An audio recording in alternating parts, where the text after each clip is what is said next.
What's going on, y'all? It's your boy BDaMan of the Bad Boys Podcast with the bro Unc Remy. We are talking SummerSlam, y'all. Episode 18. We talking SummerSlam. You know your boy was there, so of course, we had to talk about it. Yes, we had a live perspective there to see how well this shit went. Yes, sir. Yes, sir. But most importantly, bro Unc, how you feeling today? How you feeling today? I feel like I need to address something before we start talking about SummerSlam, and it Uh-oh. has to do with one of the matches that happened at SummerSlam. I said that if this person won, I would denounce my ridicule of Brother Bryce here That you and did. a pick that he made several months ago about who was in the mysterious wooden box that WWE was touting around to all they Oh shows. Lord. That And damn look, I got to box. give them context for this. Some of these people don't know about I this bet, about this.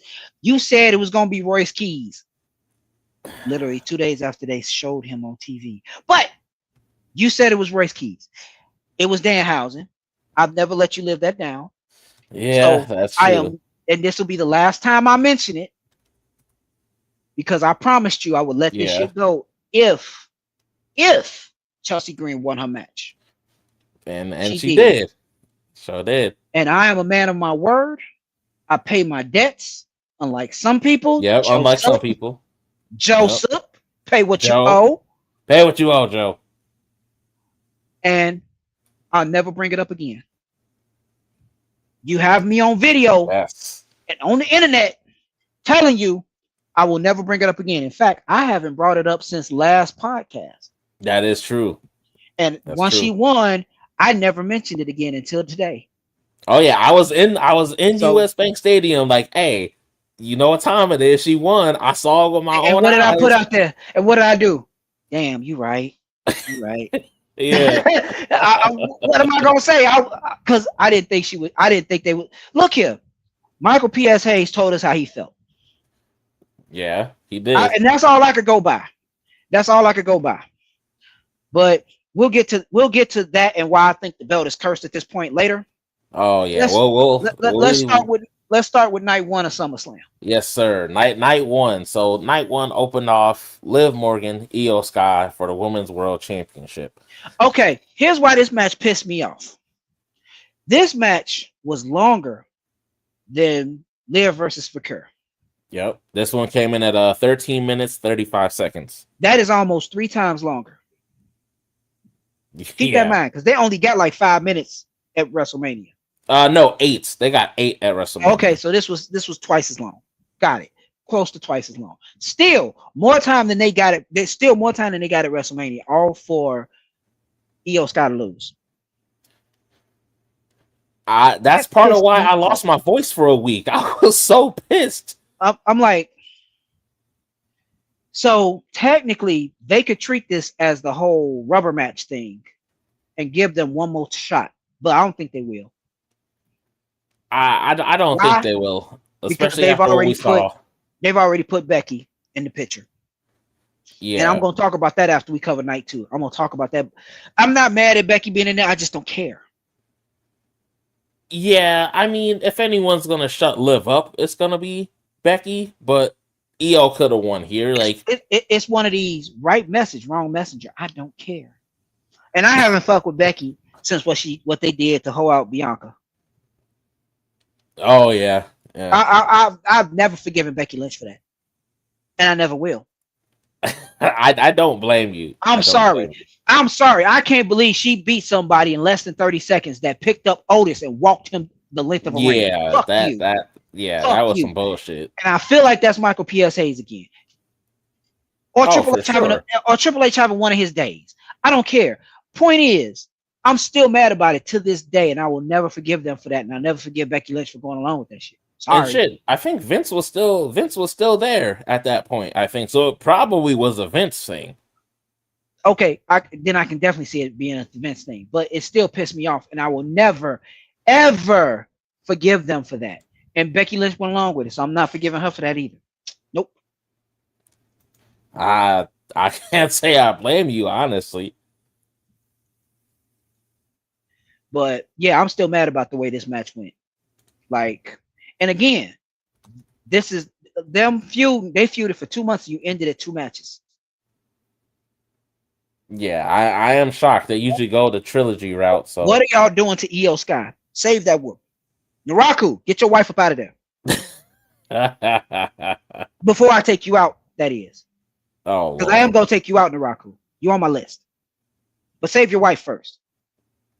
Then we can Yeah. throw hands. I'm going to lose, but we going to throw hands. Oh God. I mean, So look, I'm not finna beat nobody who can throw literal fireballs at people from contracts. I've been trying to tell you, but Look here. you I didn't insist. say So I was going to win. It's the principle of the matter, okay? the Principles matter. principalities, huh? All Yes, right. it's principalities matter, sir. God. Anyway, we mad Io lost. Yeah, and like the actual, it's messed up because the actual The match actual match was actually a good match for once. yeah, For it was really good. It opened up SummerSlam really well, and like it got the crowd into it. I was there. I loved the actual match. The spot with Io doing the what's Liv's finisher, the Oblivion. Yes, Io doing that. and she I actually popped. made I was it like, look oh shit. credible. She made that shit Yeah. look credible. Maybe it's because Io thicker. I don't know. But Liv skinny ass doing that move always unnerves me because I'm like, this shit don't look like it hurt. Io made it look like it hurt. Right. I don't know. But yeah, that pissed me off. But so they did start the night off well for me. But the match was good. The ending pissed me off, but the match was good. Oh yeah, I will agree there. The ending pissed me off. And All right. apparently, I forgot who shared it. I think Vitia might have mentioned it, but I guess they went back and forth on if Io was gonna win or not, and just ended up going with Liv. So So you that telling pissed me me my off. girl Io lost because of a fucking coin flip? Essentially, This is some bullshit. which is yeah, and it's They did the same thing to Trick. But we'll get they to did. that. Yeah. Oh no, We'll get to that. we'll get to that. Hmm. All right. So the next matchup we had was the Bloodline, Jacob, Jay, and Jimmy against LA Knight, Solo Sikoa, and Royce Keys. The Island of Misfit Wrestlers. Yeah. Uh-huh. Yeah. What? Every time they throw a rando ass team together like this, they are the Island of Misfit Wrestlers. They members change depending on the situation, but it's still the Island of Misfit Wrestlers. I'm sorry. And the Island won. Yeah. I can't even argue with the results. I didn't think they would. Because I feel like Jacob could clear everybody in there. That's true. They have built Jacob up to where he could clear everybody in there. And he didn't. So I'm disappointed in Jacob Fatu for the first time in my life. But my now this one I predicted to a T. I said LA Knight was going to pin Jey Uso, and I was figured hoping he was going to pin Jimmy. And here's why. Jay okay. has always had a problem with LA Knight. Even when they was kind of cool, he still had a problem with him. Jimmy at least tried to befriend him until he turned his back on LA. So that's why I was like, if LA really wanted his comeuppance, you would do it to the dude you was cool with at one point. You see, that's why I said it was Jimmy. But him pinning Jay, you called that down to a T. I'll give you that. So yeah. Just because Jimmy, he's actually been looking a little better than Jay lately, and Jacob, ain't nobody pinning Jacob. Jacob would have took a big hit from that. Right. I figured, like, that's why I said I honestly for a second thought they wasn't gonna win, but they won. I'm cool with that. Yeah, and I might have wanted them to win, but I didn't think it's one of those. Yeah, I want y'all to win, but I don't think you gonna win. And they surprised me. The Misfit Island toys, they surprised me. I look here. Ain't my fault. They look like the toys from that damn Rudolph movie. I don't know what you want me to say, man. Oh Lord. What? What? You telling me Royce Keys don't look like a black version of that abominable snowman? Oh God. Don't look that shit up. And tell me he don't look like that dude without all the fur. Tell me he don't look like that dude bar for bar. Tell me. I dare you. I defy you. God. Now, I will say, being there live for this match, the Bloodline's entrance was pretty dope. Jacob coming out with the wolf mask was fresh, but Solo running it back live, it was probably the funniest thing I've seen live. Yeah. That took me out. Okay, this is the Solo we needed for 2 years. We have needed this Solo for 2 years. You do not understand how disappointed I have been in them taking NXT Solo and making him into the Solo we had up until a month ago. Yeah. The Solo we have been given up until about a month or two ago sucked. Yeah. NXT Solo was ready to throw hands every day, all day. It didn't matter where, it didn't matter when. He probably averaged more brawls in the NXT parking lot for that year alone than anybody else had before that. And then they give us this Solo who was loyal to Roman up until a point. Well, he wasn't loyal to Roman, he was loyal to the elders. But the point is, he was a yes man. And then he tried to take over the bloodline. And I'm like, bro, if you don't get your key sweat ass up out of here. I swear I have been disappointed in Solo for a long time. So to see him wake up now and be like this, man, I was annoyed when they was popping him back and forth between shows, but to see his character change like this, I'm gonna let it go. I'm gonna let this whole brand split thing I got go. I'm gonna dedicate all my energy I had in trolling you into that brand split thing. But for this one, I'm gonna let it go. Cause Solo, he moves more naturally when he's doing this. Yeah, he does. He seemed too stiff when he had the suits on. Maybe because the suits were too tight. I don't know. maybe the pants were too tight. I don't know. I don't know his tailor. I don't know his tailor's life. But yeah, I want to see. I want to see this new Solo. I want to see more of this new Solo. I like this new Solo. The fact that he's fighting against the bloodline makes it better because I feel he's on the right side of the bloodline. He's not in it. He's definitely against it. He knows that him being in it doesn't work for him. Right. And he's working that angle, and I appreciate it. I like it. Let's keep this. If you're gonna keep the bloodline going, we need somebody from the family who's like, "Nah, I'm good." Yes. Because just having everybody fall in, that got old after year 2. Yeah, it did. That got old after year 2. Let's just call it what it is. Yeah, no, and I still hate that Jacob's a part of the bloodline. Like they neutered the hell out of him, putting him in with the bloodline. Like, I'm sorry. They should at least given him a non-title match against Roman and he won. Yeah. I feel he can beat Roman. I feel he can beat Roman. If you're not gonna give him a victory over Roman for the title, at least give him a victory over Roman. Yeah. But it looks like they're trying to redo the shit that they started doing before, where Roman just can't be pinned. Yeah, and that's we've been through that. Here we go again. Right, we've been through that. We know it don't take just Cody Rhodes to pin him. Stop playing with me. Yeah, but yeah, and we'll definitely get into it later. But I hope that certain things finally come to fruition now. But we'll see how it all goes. Yeah. So next up, we had a very good match live. We had Gunther versus Nick Aldis. Nick Aldis stepping in the WWE ring for the first time. Here. My man Aldis showed out. He did. My man Aldis showed out. And came out to Oasis, which Wade Barrett was fucking going crazy over on commentary. Look here. Wade Barrett made me proud because he repped his boy.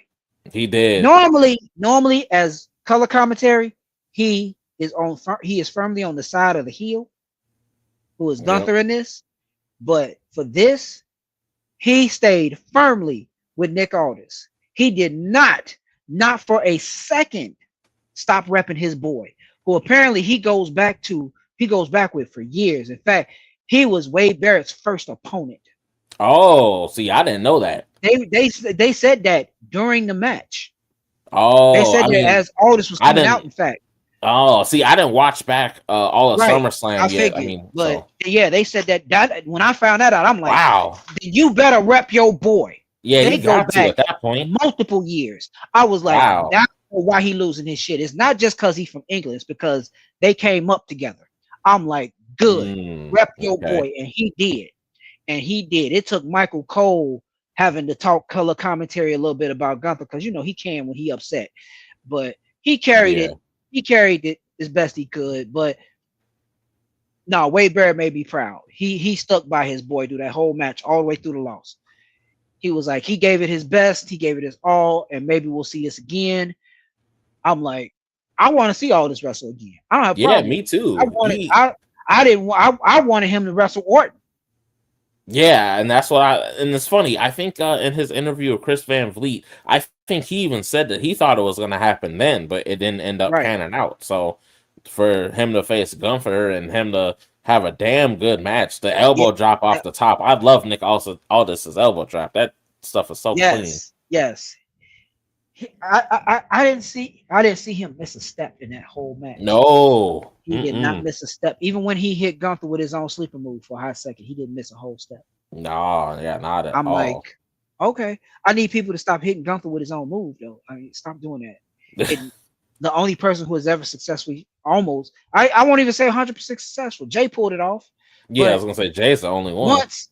Once, the only one that won off that shit. Cut that shit out. Stop it. But. No. That was a good match. More than a solid match. Nick Aldis, my boy Nick Aldis, Nicholas Aldis, Mr. Mickey James Aldis, sir. You have my respect, sir. And Mickey was there. Mickey was there in the crowd. I was like, oh yes. Cuss that man out about your husband. Cuss that man out about your husband. Yeah, and it's crazy because she was ready. I'm like, jump over the barricade. I don't care. I got you. Let me get on the bus. I'm on my way. Yeah, and being there live, I didn't have a clue she was there. I mean, I figured she was, but I thought she was backstage. Right, I thought she would be backstage. I didn't think they would. They had her and his son at front row, ringside. I'm like, jump over the barricade. Somebody can protect the son. Jump over the barricade. We got you. Yeah, I think I like just barely noticed it when I saw Gunther like go over to Mickey, and I like being up where I was like trying to squint. I'm like, is that Mickey? I had to look up on the screen itself to be like, oh, okay, that's Mickey. Look here. You can't confuse Mickey with nobody else. I don't want to sit here and goon over that man's wife like that, but you can't confuse Mickey James with just nobody else. Of course I didn't. If he went over there to talk shit to that woman, that's Mickey James. I assume that. I was like, there she go. There she go. Just jump over the barricade, fuck him up. One mid kick. That's all I'm asking for. One. Man.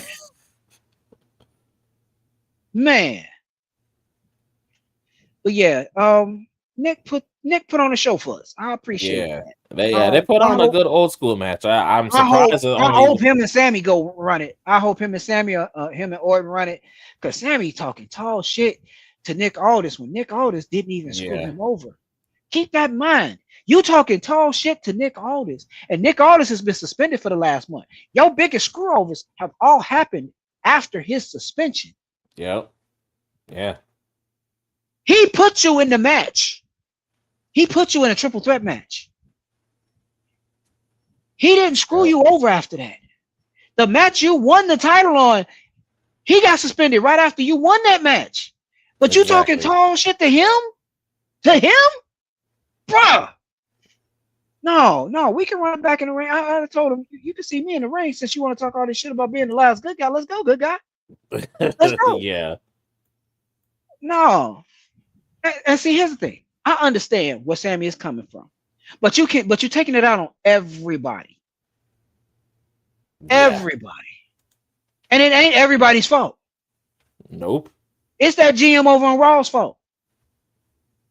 He was the one. Now, to be fair, all this called Punk, but he was the one that said you have to continue. You have to have that match regardless. And that match wasn't even on SmackDown.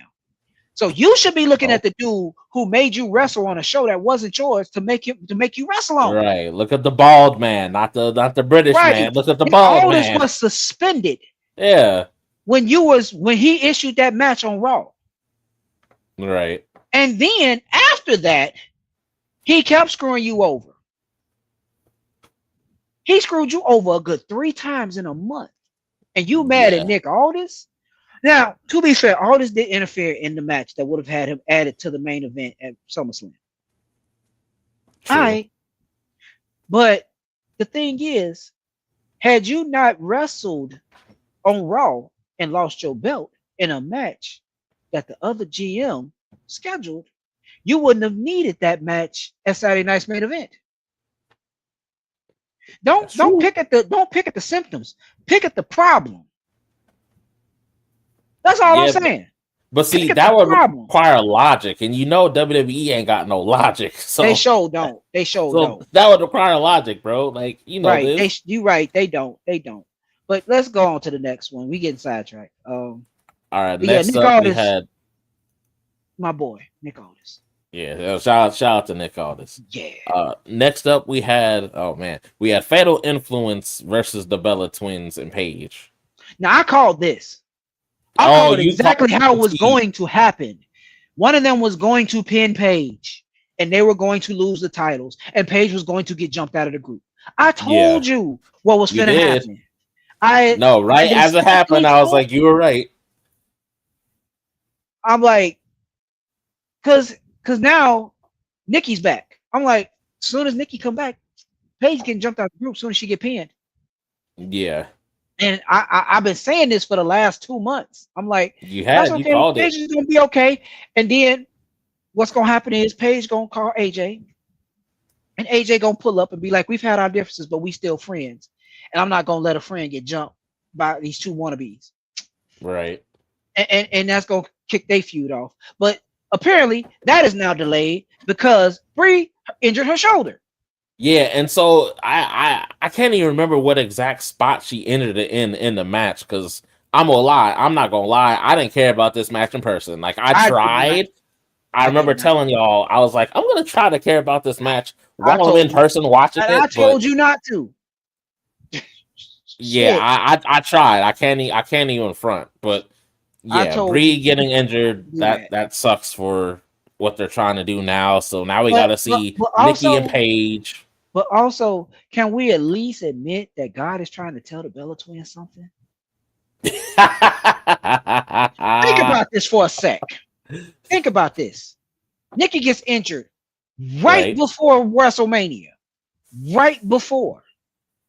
As soon right. as they get a chance to get to get those belts proper, Brie gets injured. God Yeah. don't want you to have them tag belts. Let it No. go. Let it go. The universe is saying those ain't for you. No. Those ain't for you. Yeah, And I'm and like honest, Jonathan just said, it's terrible timing with the injuries. But you yeah, would think they was over there drinking milk and shit. right. But Because also, now I'm beginning to think Fatal Influence might have a little bit of a curse on them. We'll get to that.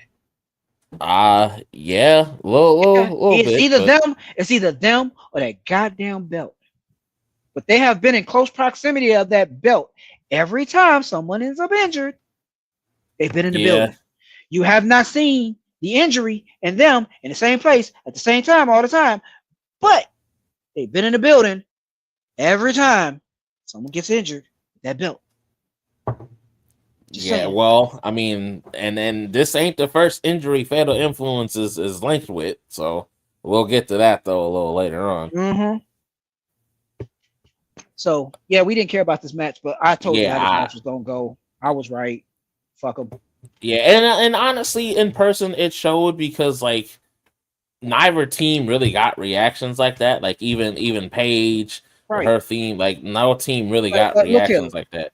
Paige's nostalgia ran off night 2 of WrestleMania. I'm Yeah, gonna just no, say it like it need to be said. The Bella I, Twins, their nostalgia ran off last year. I'll go a step further. Her nostalgia ran off or ran out when she came back to AEW. Yeah, yeah. But she had a big pop when they brought her out at WrestleMania. That's why I say night 2. Because she came out night 1, right? Uh, I forgot which night it was, I forgot too, because WrestleMania kind of sucked. But but yeah, Paige's nostalgia value ran out a minute ago. yeah, And that's why I figured they was gonna bring in AJ Lee, because that would revive her nostalgia. That will revive her nostalgia energy. Because AJ Lee, she could take a break, come back. Her nostalgia never ran out the entire time she was she was going against Becky. Think about Yeah, that. because the thing is, AJ stayed away long enough. Paige, she was still GM. She was still a manager. Then she went away for a little bit, went to AEW and was doing whatever there. So we never got to like have like Saraya gone for a long time like that. Whereas AJ, we absolutely did. Right. We absolutely never got a whole lot out of AJ. I mean, not Right. right. When she left, she left. Yes. Actually, Jonathan just made a good point here. He said her nostalgia ran out after the first All In when she won the title, which I almost forgot about that, to be real with you. Wow. But But also fair. that is fair. Like, I don't know what you want me to say. And it's nothing against Paige, but we know why they brought her back. Nostalgia. The same Yeah. reason why they brought the Bella Twins back. Nostalgia and to give them the tag titles. But they can't stay uninjured. So it's like, Yeah, because they bones is made of milk. They was drinking that milk that Bart Simpson told them not to drink on The Simpsons. Milk. I'm just saying. I'm just letting you know I'm still in that milk made ass. I'm still in that. I already got like 5 phrases. I'm gonna use that with your milk made looking ass. I'm just letting you know I'm still in that. So if you hear me say it, I want you to follow that up with copyright. I got you. I'm just letting you know. I'm taking that one. I'll pay you your royalties. I don't care. That's a good one. All right, we can go to the next match. All right, next up, awesome match to see live. CM Punk, Cody Rhodes, WWE title. That was a good match, but you could tell when Punk started getting tired. A little, yeah. I mean, I could tell a little bit live, but I think they kind of covered it up well. I mean, Cody's both of them are so great in there. Yeah, and they work well together. Let's just be honest. Oh, definitely. I wasn't rooting for Cody. I was rooting for my Petty Meister from Chicago. I was rooting for Punk. That's the only reason why I like Punk, because he petty as fuck. When he was talking shit, like, okay, the Friday before, the night before SummerSlam, that exchange, they was talking shit, but then they started slow undressing. I'm like, are y'all finna scrap or are y'all finna strip? Yeah, because me, struggle. Yeah, because me, Phil, and Nick were watching that at this bar, and we were all 3 of us were like, all right, what are they going for here? Like they kind of taking their time. Like, why are y'all finna strip? Like you teasing? Why are you teasing this? Yeah, there's 18 different things you could be teasing. Taking off your clothes right now ain't one of them. Stop it. Stop it. Yeah, like I get what they're trying to go for, but that aspect was like, all right, like what are we doing? But when they finally got down to it, it was a good promo. Match was very, very good. Yeah. And shout out to CM Punk for wearing the North Stars jacket. Yeah, I know a few of y'all in the chat was asking. They explained what that meant. I was like, you wearing the wrong color. Oh, my bad. Yeah, that's how you do it. You fair. All right. Cool. Yeah, no, because at first I was like, huh? And then I saw the North Star and I was like, okay. For people who don't know, you respecting the land and the culture. Cool. Okay, yeah. Good job, CM Punk.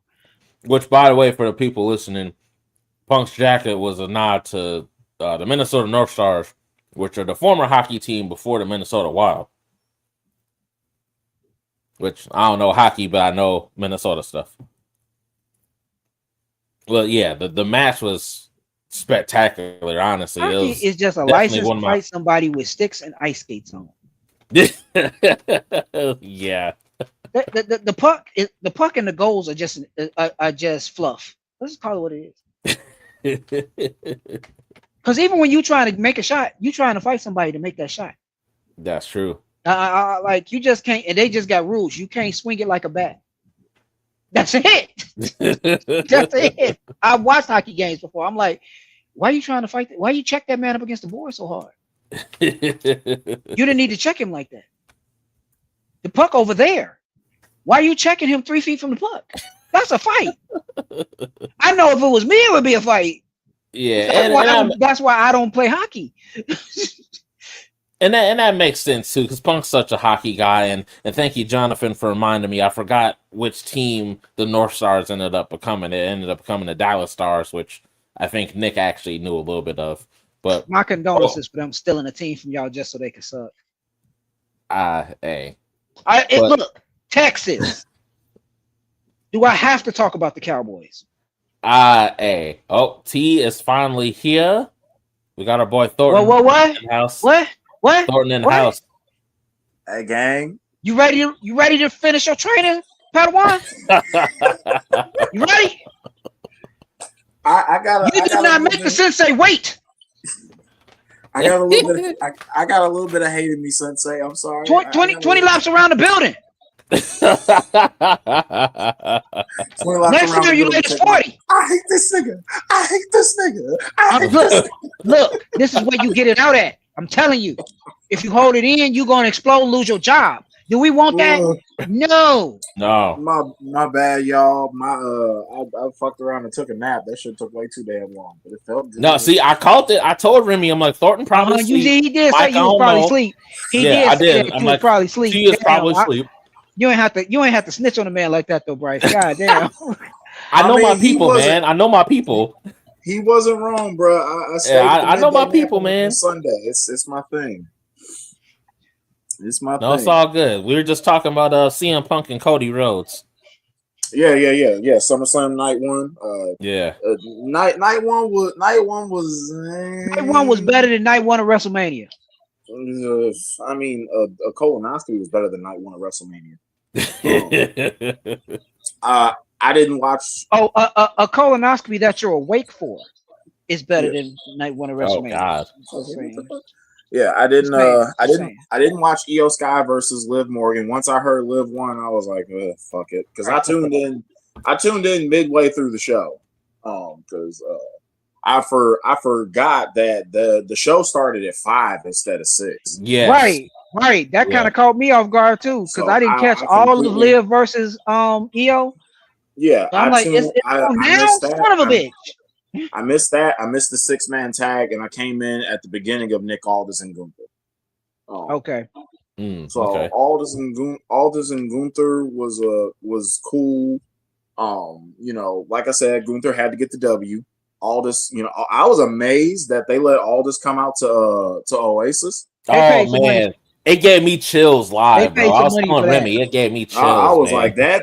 I know that cost a pretty penny. So I'm like, so that's why they fired all the motherfuckers in April. Right. Gotta make room in the budget. Yeah. So that was cool. Yeah. The 6-man tag, I did go back and watch bits and pieces of it. Didn't watch the whole match, but it looked pretty cool. Solo Sikoa was in his bag. Good for him. Yes. LA Knight pinned Jey Uso, and I was like, damn, BDaMan was on the money with that one. Hey, as I was telling Remy, I'm like, I called that shit. You called the result. You called specifically called LA Knight pinning Jey Uso with the BFT. Because if anyone was taking that pinfall, it was gonna be Jay. I just had a strong hunch. You was right on the money about that. And then the next 6-woman tag with the women was terrible. I actually did go back and watch that. I don't know again. Why. I don't know why you did that. I would have told you to wait. Brie Bella clearly got hurt when JC cannonballed her into the ring steps because she was. That was the spot. Thank you. I couldn't remember for the life of me. I'm like, where was the spot? That was a wrap for her. Like I told y'all how it was going down because I was like, I told you Paige was gonna take a pin and get jumped out that group. I told y'all that. Yeah, especially when we realized they were doing both 6-man tags on the same night. Not only did they do them on the same night, they did them back to back. Yeah, damn near. That's certainly a choice. Yeah, yeah. So what's even worse is Nikki was out with the injury that took her out of WrestleMania.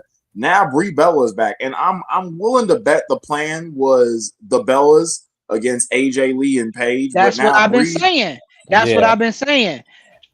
That they jump Paige out. Paige called AJ. AJ pulled back up, and they feud for a few months, and then whoever wins that feud goes after the tag titles. Well, the problem with that is now Brie's hurt. Yeah, they can't go forward with that. finna It's be out got to for be a hot Paige minute. versus Nikki, and nobody cares about that. Like the Bellas are like in their mid 40s. Like, baby girl, y'all were barely good when y'all were in I'm y'all finna prime. say they wasn't good in their 20s. What you mean? Like y'all might want to hang it They up. ain't got And no even seasoning. and What you even mean? if they were healthy enough to pull off the plan, who the hell was asking for a Bella, like, swap a who was asking for a feud that we had back in 2015, 11 years later? Yeah, not I. Not I. Okay. Like that match was WrestleMania 31. But Seth versus Roman is still the thing. Yeah, but at least Seth and Roman managed to be good. Yeah. Okay, fair. We'll get to that. But damn, don't say they ain't asking for shit from back then. I don't know why they asking for that particular one with Paige and them. I don't know why they asking for that particular one, but I'm telling you that's the way they was going. I don't mind running back an old feud if you manage to bring something new and entertaining out of it. Yes. And they ain't did that with the Bellas. I don't think that they can, and it's nothing. They ain't doing it with the Bellas and Paige. I'm sorry. AJ was gone for 10. AJ was gone for 10 years. Paige was doing whatever for several years, and the Bellas were are Hall of Famers for what reason I'll never understand. Don't get me started. Technically retired at one point. Oh God! Do not get me started on the WWE Hall of Fame and their decisions. That bullshit was over. So if I'm not mistaken, we covered the first 4 matches. Now we move into Cody Rhodes and CM Punk for the WWE title. We were in the middle of covering that when you locked in. You know, I was upset when I heard that this match was going to be on night 1 instead of night 2, and then the build to it. It's like they. Because it was the match that I wanted to see more. I wanted to see Cody versus Punk a lot more than I wanted to see Seth versus Roman. Yeah, I agree. But I figured Roman was going to be night 2. I figured that from the beginning. And then I feel like to justify that, they made the build to Cody and Punk mediocre. It wasn't all that compelling. They had some shots. They had some shots that I agree with. I'm like, just say it. You don't like a motherfucker. Say it. I was with them on that. They had a 3-week build. Yeah, like I feel like there's a lot more that you could have done. You could have done with that. And then on top of that, the match itself, the first half was boring as fuck. Boring, slow, plotting, boring. You know, I did kind of feel like that live, but I also feel like Punk and Rhodes were trying to take that old school approach by like starting real slow, because I didn't feel it live. I was starting to yawn and shit because I was tired, but I felt that a little bit live. It eventually picked stop the elder abuse. You know, Punk, an old man. Stop the elder abuse. Hey, I'm taking that personally. It did pick up later on, and they had you know the big moves, the finisher spamming, the kick out fest, Punk with the crooked moonsault that motherfuckers who I swear to God don't ever do that shit again, CM Punk. It was a nod to Terry Funk though, which I didn't care. Let me tell you about that fucking moonsault. It was some people saying he botched the moonsault. I was like, he didn't botch the moonsault because of his form. He botched the moonsault because he landed on Cody's head. Right. Well, he claimed it was because he was trying to do a Terry Funk style, but I think that's just a cover up. He ain't aerodynamically built to do a Terry Funk style, and he know that. He hasn't done the move in probably a decade or two. Look here, if a plane is built crooked, it don't fly. Like, to be honest, Cody Rhodes can do a better moonsault than Punk can. You are most likely right. Which is another reason why I say, Punk, don't you ever do that shit again in front of us. He didn't need to be doing that move. He didn't. No, he didn't. I don't know when that interview came out where he was like, I let the young ones do all the crazy high flying spots and everything. And I'm like, Punk, you bust out a moonsault and the flying elbow through the announcers table. Yeah, which was crazy. Like, and you missed. Right. So, I was like, oh shit. You dropped the elbow into a table and missed. Because I was like, bro, if he gets injured, sweet Jesus. That's what I was so scared of seeing it in person. I'm like, oh shit. Like, I literally said that out loud. When it came down to the finish and everything, once the referee goes down, it's like, all right, the fuckery's afoot. I'm like, all right, so one of two things is gonna happen. Either Drew McIntyre finna be on some haterade bullshit, or Randy Orton finna be on some YN type shit. I figured it was gonna be Orton. I thought he wasn't gonna be back yet, so I figured it was gonna be Orton. I'm like, the report said that Randy Orton and Kevin Owens were on their way back. We know the dirt sheets love the dirt sheets never shut the fuck up, and unfortunately, I'm way too into the wrestling social media verse to avoid their reports. Yes, so, facts. It was gonna happen. The crowd, y'all in Minneapolis was losing. Oh my god! Yeah, y'all lost y'all y'all represented us U.S. fans well. I'm gonna give y'all credit. Listen, I shit you guys not. And get the fuck up out of there. The reaction when Randy came back was fucking nuts. I'm not even bullshitting. Next to we'll get to this in a little bit about night 2, but that reaction was major, y'all. Like I literally had an out of body experience. So I'm like, the crowd's nuts. I'm hyped. Like it was nuts, man. It was crazy. It was crazy work. Good on him, because that shit was hype. That shit was really fucking hype. So Punk retains. That sets up Orton with a feud. That sets up Orton and Cody's feud to continue. Orton's back. I'm hoping we can do it the proper way this time without no Pat McAfee bullshit. Me too. I'm hoping so. They look like they're off to a good start, but we'll get to that after we finish night 2. We'll see how that goes in time. So that was cool. The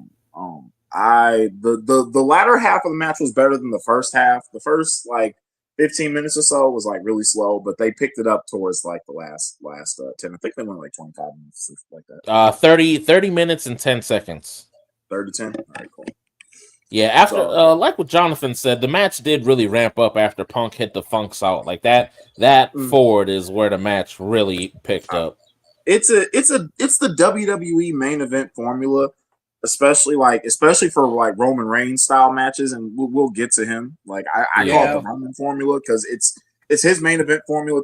It's a main event formula that works with him to a T. I think Triple H and Shawn Michaels specialized in it very well back in the day as well.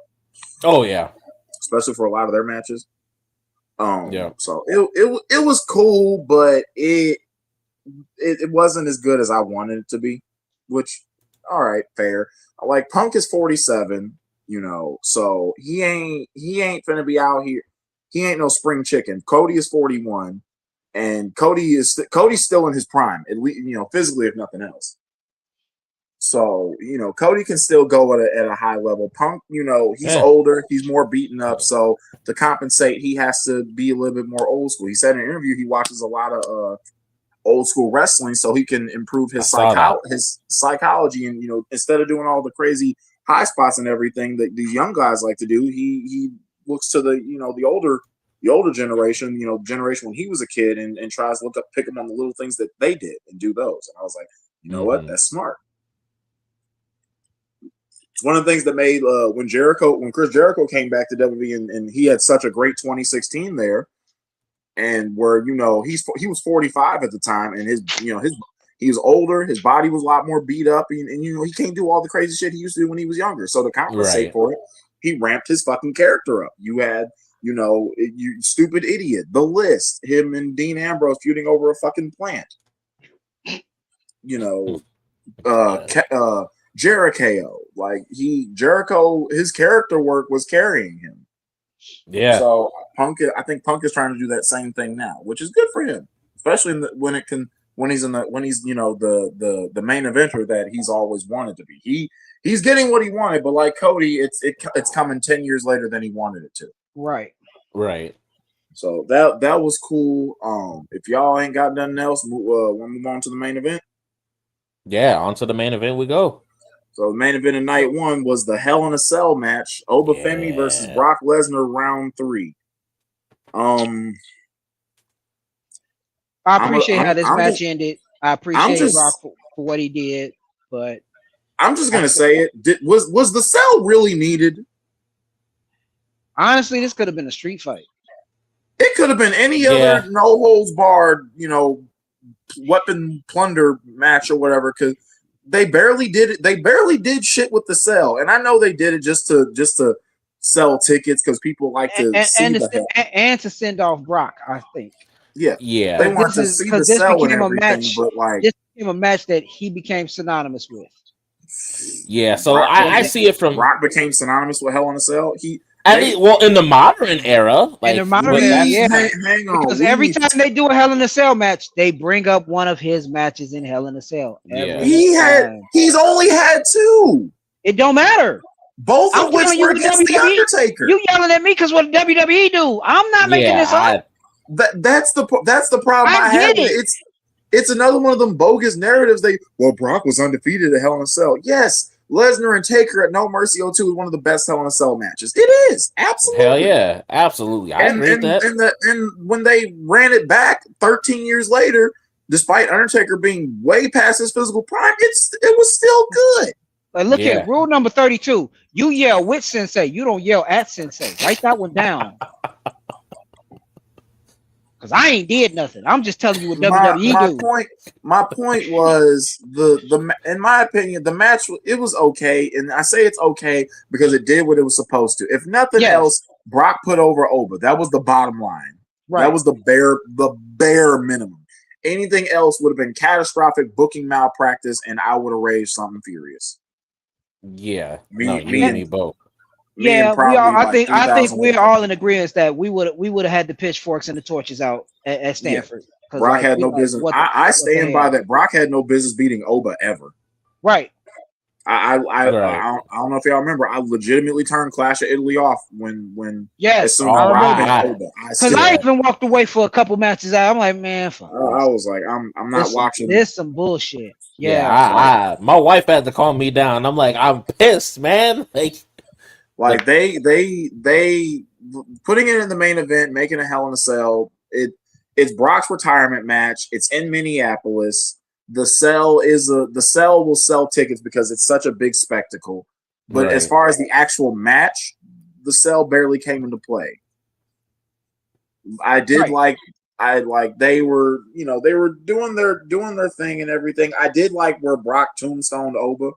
Ooh, I was like, that was a crazy spotlight. That was a good nod to Taker. But then, like, right when it seems like it's about to start getting good, then Oba hits him with the fall from grace, and with the second fall from grace, and that's a wrap.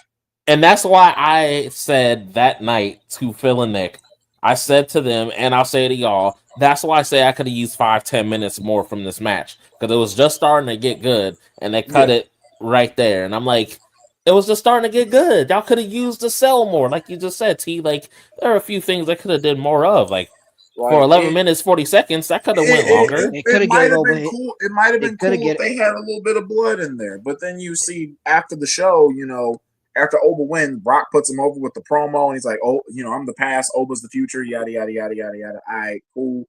It's basically they instead of booking Oba like they booked Brock in 2002, they ran this Oba and Brock feud the same way they ran Brock and Cody 3 years ago. Yes.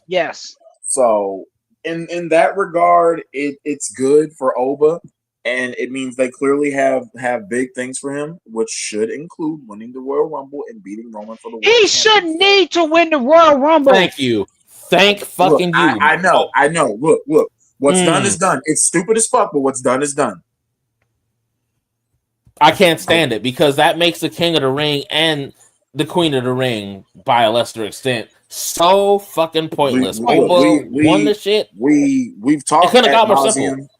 They made Queen of the Ring pointless by having Liv in the finals. Let's just call that what that is.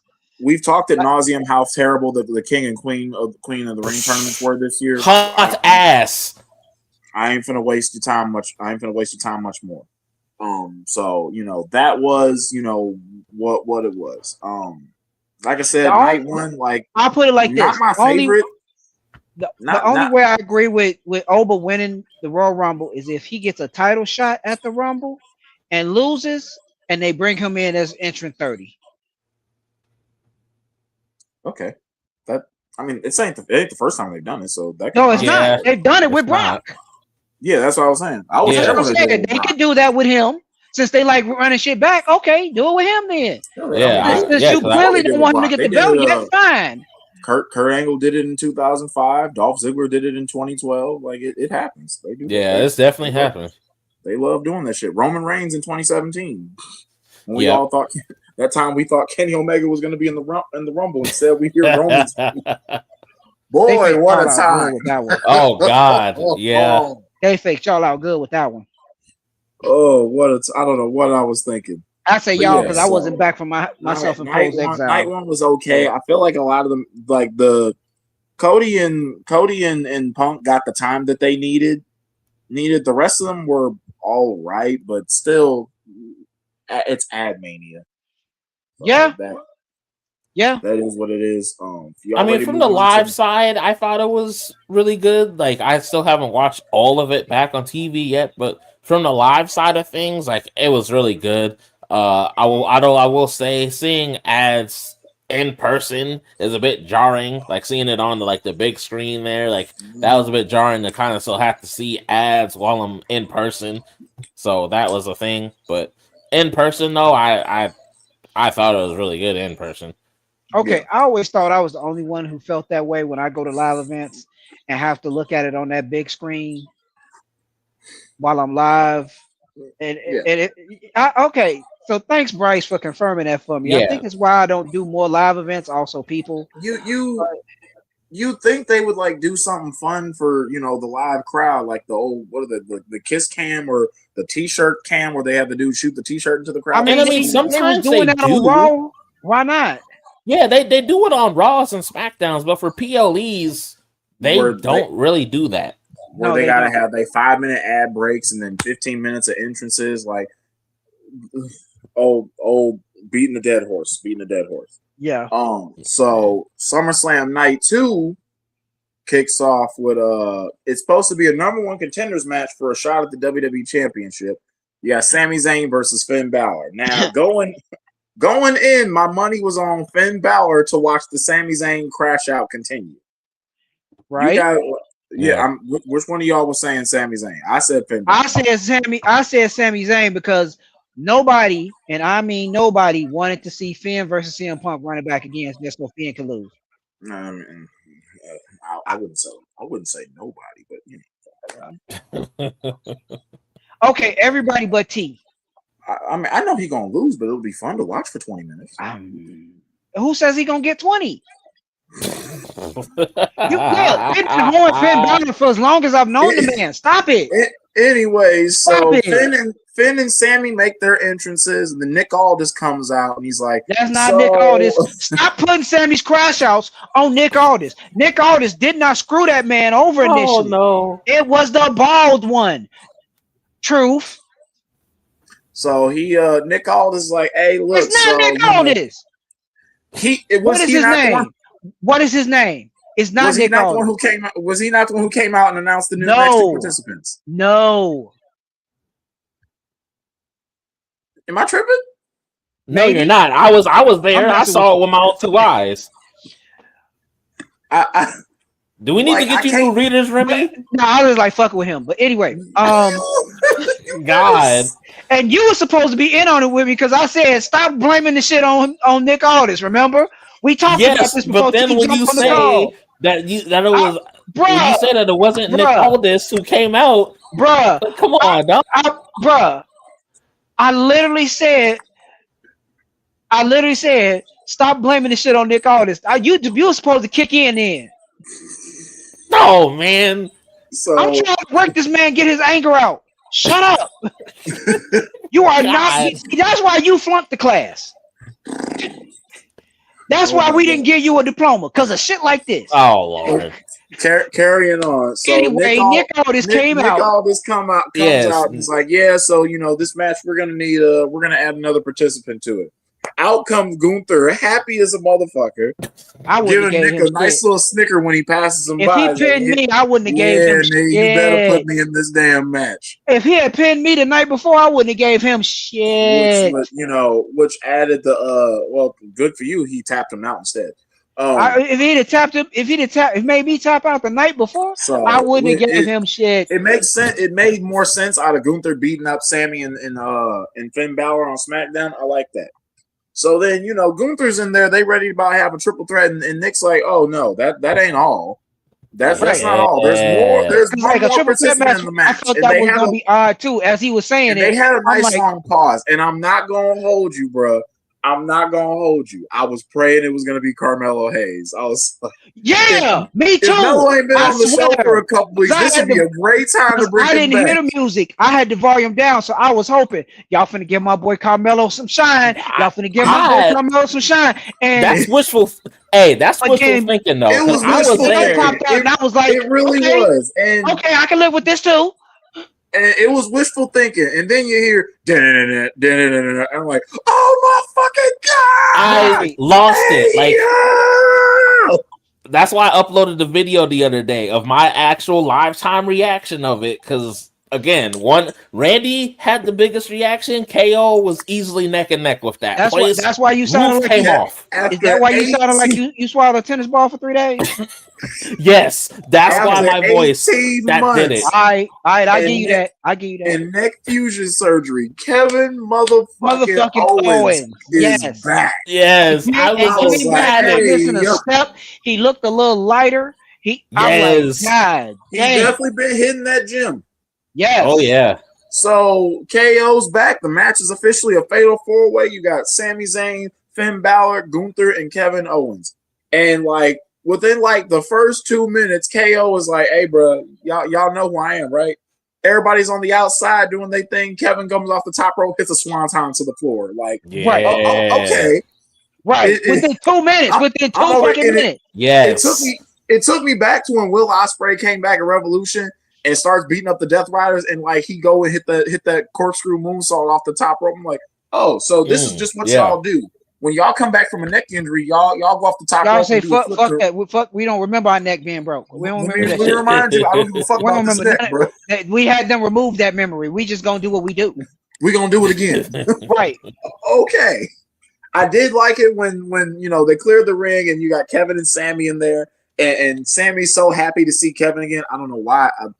It's a little jarring to see them so cordial one another. Because correct me if I'm wrong, last time they were on screen, they was at each other's throats. Kevin, they had the unsanctioned street fight the last time. Yeah, but also whenever one of them comes back, no matter what they was doing before the other one left, they always do that. Have you ever noticed that? They always do that. And it kind of warms my heart for wrestling because it's like regardless of the storylines or whatever, we boys.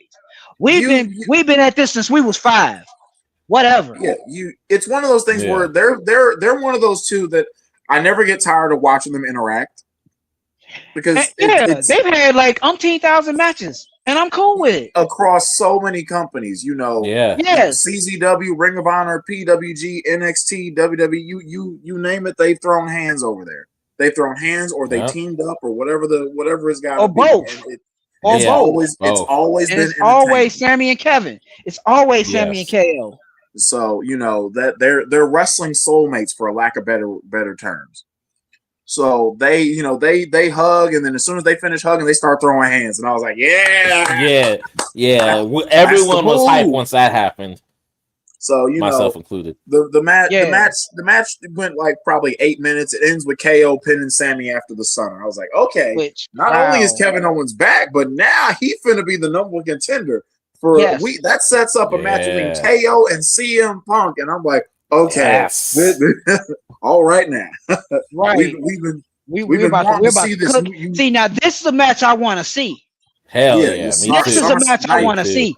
I don't care about Gunther running it back with CM Punk. I don't want to see Finn Balor get beat again. And while I do want Sammy to get his belt back, I don't care about him. Night 2 is starting off pretty spicy, so I'll give him that. My one critique is I wish the match got more time. Yes, me too. Which is honestly that's a standard WWE. That's a standard. That's always going to be a critique. Pay-per-views, PLEs. That is a fact. Yeah. So that was all right. So next up, they had the United States Championship. Trick Williams defending against Baron Corbin. And to be honest, the most memorable, it's 2 things that I find memorable about this match. Number 1 was, I don't know if you've seen the clip of Booker T on WWE Radio running commentary. For oh my God. That shit took me out. I was like, you know what? I'd listen to that rather than watch this match again. Right. Yeah. To be fair, I don't even like book on commentary, but I would have listened to that again. Like, me too. Commentary. The match was nothing special, and I knew I called it. Look here, that match gave us one thing. That match gave us one good thing. Have you seen Yachty since? Nope. I hope I never see him on WWE television. Man, I'm saying. Yeah, Baron Corbin did us a solid. Baron Corbin did us a solid. Corbin I still don't like him like through the table, but he did us a solid. Yeah, that's what got just tipped over. That's what got me in person. I'm like, damn, Yachty didn't even go through the fucking table. He went over the table because he ain't big enough to go through a table. He is a goddamn. He's a Funko Pop. JD McDonough takes exception to that. But yeah, so you are okay. So you acknowledge that he's a Pokemon Funko Pop. You acknowledge that. I'm a mama business. You acknowledge he's a fucking Marowak. You acknowledge that, huh? Anyways, Baron. Oh, not Marowak. I said Wobbuffet, bro. Come on. No, I say Marowak because Marowak uses headbutt. That is offensive to Marowak, and you know it. But Marowak uses headbutt. And it's very Wobbuffet tail is big as hell. But it's not one of his it's not one of his regular normal moves. You can teach it to him, but he doesn't develop it on his own. Marowak I guess it on his own. Yeah, I know. Right. I'm a Pokemon. I'm a retired Pokemon nerd. Leave me alone. Hey, you and me both. Gen 1 and Gen 2 all day. Yeah, I was Gen 1 and Gen 2, and then we got Gen 8 now. And I ain't keeping up with that shit. Yeah, oh no. No. Hey, bro, once they started making a Pokemon out of a fucking chandelier, I was like, all right, I've seen it all. Right. That I was like, all right, I'm good. And then they went back to the aliens and started doing more with that shit. I'm like, bruh. But yeah, so anyway, Corbin wins the U.S. title, which I knew needed to happen. You got to do something. Trick had a fun reign, plus that furry belt got to go. Yes, I was gonna say shave that belt, Corbin. Hurry up. Hurry! I was trying to like it, but this man just said shave that belt. Like shave that belt. With the quick, I don't want to see that fur on that belt next week. We gotta do something. We gotta do something different. It needed to happen. I know a lot of people are mad that Trick lost the title to Corbin and everything. I'm like, I'm not mad about it, but put him in the Money in the Bank match. Yeah, he needs to do something stupid different. I need Trick to start moving his way up to the upper echelon. I want to see him in there mixing it up with the Cody Rhodes. I want to see Trick versus KO now. I don't know why, but I want to see that. I want to see Trick versus Punk. I don't know why, but I want to see that. I want to see Trick in the title picture. I want to see how Trick's slick talking gonna work against Punk talking his mean shit in the ring. That ought to be entertaining. That's how they're gonna be really good or really fucking bad. Get up against a real petty motherfucker like Punk. I want to see that. That's how they're gonna be really good, or Punk is gonna fucking embarrass him. Trick's gonna have to step it up for that. But I do agree he needs to get up there. Now I will say real quick. Oh, sorry, T. Real quick, I'm just gonna say Baron Corbin got no reaction in person. Like just barely. You could tell on TV he got no reaction. I'm like, bruh. It was weird because that dude that got his pockets ran by KO. What do you mean? The night that he came back and he beat up Mello and Trick, he got all the heat in the world, and then none of it was there. Right. For SummerSlam. No, he got none. He got more of a reaction on SmackDown the night before SummerSlam than he did at SummerSlam. Yes. Yeah, y'all. I don't know what y'all wasn't fucking with him at all. No, no. It was in Wisconsin, and Wisconsin is weird. So if for nothing else, he protects his finishing move. Yeah. Because only one person's ever kicked out of End of Days, and it needs to stay that fucking way. Yes, I agree. So, that was next up, and I have ups and I have downs about this next match. So it's a 5-way ladder match for the interim WWE Women's Championship, and that title, the name of that title bothers me now. Yeah, you had Tiffany Stratton, who's already the Women's United States Champion. Well, y'all could have had Julia in this match. In the sexiest Purple Rain cosplay I've ever seen. Man. Like, straight Lordy, respectfully. I don't want to give you any problems. Look, respectfully. I don't want to give you any pain. Oh my God. Chelsea Green Charlotte Flair. You're Flair, standing in the purple rain. I was singing that shit. You just don't understand. Chelsea Green, Charlotte Flair, and Lash Legend. So it's a 5-way ladder match. Each woman won a qualifying match. Nia Jax had to be pissed because she got fucked out of 2 of them. Twice, week after week. So the whole basis of the match, Rhea Ripley is the lineal WWE Women's Champion, but she's out. She had a torn meniscus? Yep. Partially torn meniscus. She just had surgery on it. Mind you, Rhea has been off television since the beginning of June. She has not wrestled in over 2 months. Yep. Yeah. And yet instead of I don't think they knew it was surgery necessary until recently. Yeah. So I think they were fighting. I think they were trying to make sure that. She revealed that when she did the interview when Jack Swagger got knocked out at the power slap thing. Yeah. So so Rhea ain't defended the title in 2 months. Now I again I got it's the elephant in the room. Rhea should have been stripped of the championship. She can always get it back later. She should have been stripped. Here's my thing. They made the whole thing and this is how they explained it. The interim title holder will keep the title, and then Rhea comes back, and Rhea gets an automatic title shot against them. Here's the thing, WWE. Y'all was going to do that anyway. Why did y'all have to give it the interim? Yes. Y'all were going to do that anyway, because every time Rhea has gone out when there's a title involved, she has come back and been immediately inserted into the title picture. Why every time? Exactly. I'm not saying as the top face of that women's division. I am not saying that that's a thing that shouldn't be happening. I'm just saying y'all were going to do this anyway. Why? This is just that with extra steps. Why do we need the 3 extra steps and a whole new name? Yeah, I agree. And then y'all will sit there and say AEW copied ideas from y'all. You stole a whole ass title name from them. Stop playing with me. I wouldn't say that. This isn't the first time I've seen W do an interim championship. But it's been a really long time since they did it. It's a stupid concept in general. I hate when UFC does it. It is, because it's like, just put them back in the title picture. If the champion cannot defend the title, they need to be stripped of the championship. It's not that fucking that's hard. That's why we want to get another shot. Get help. That's why Vacant is the most decorated wrestler in all of wrestling.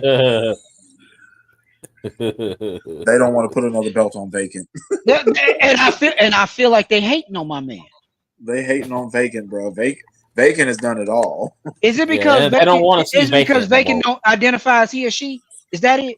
Vacant identifies as non-binary. They don't. Yes, that's what it is. They hate a non-binary wrestler. That's what it is. They don't fuck with Vacant. They don't.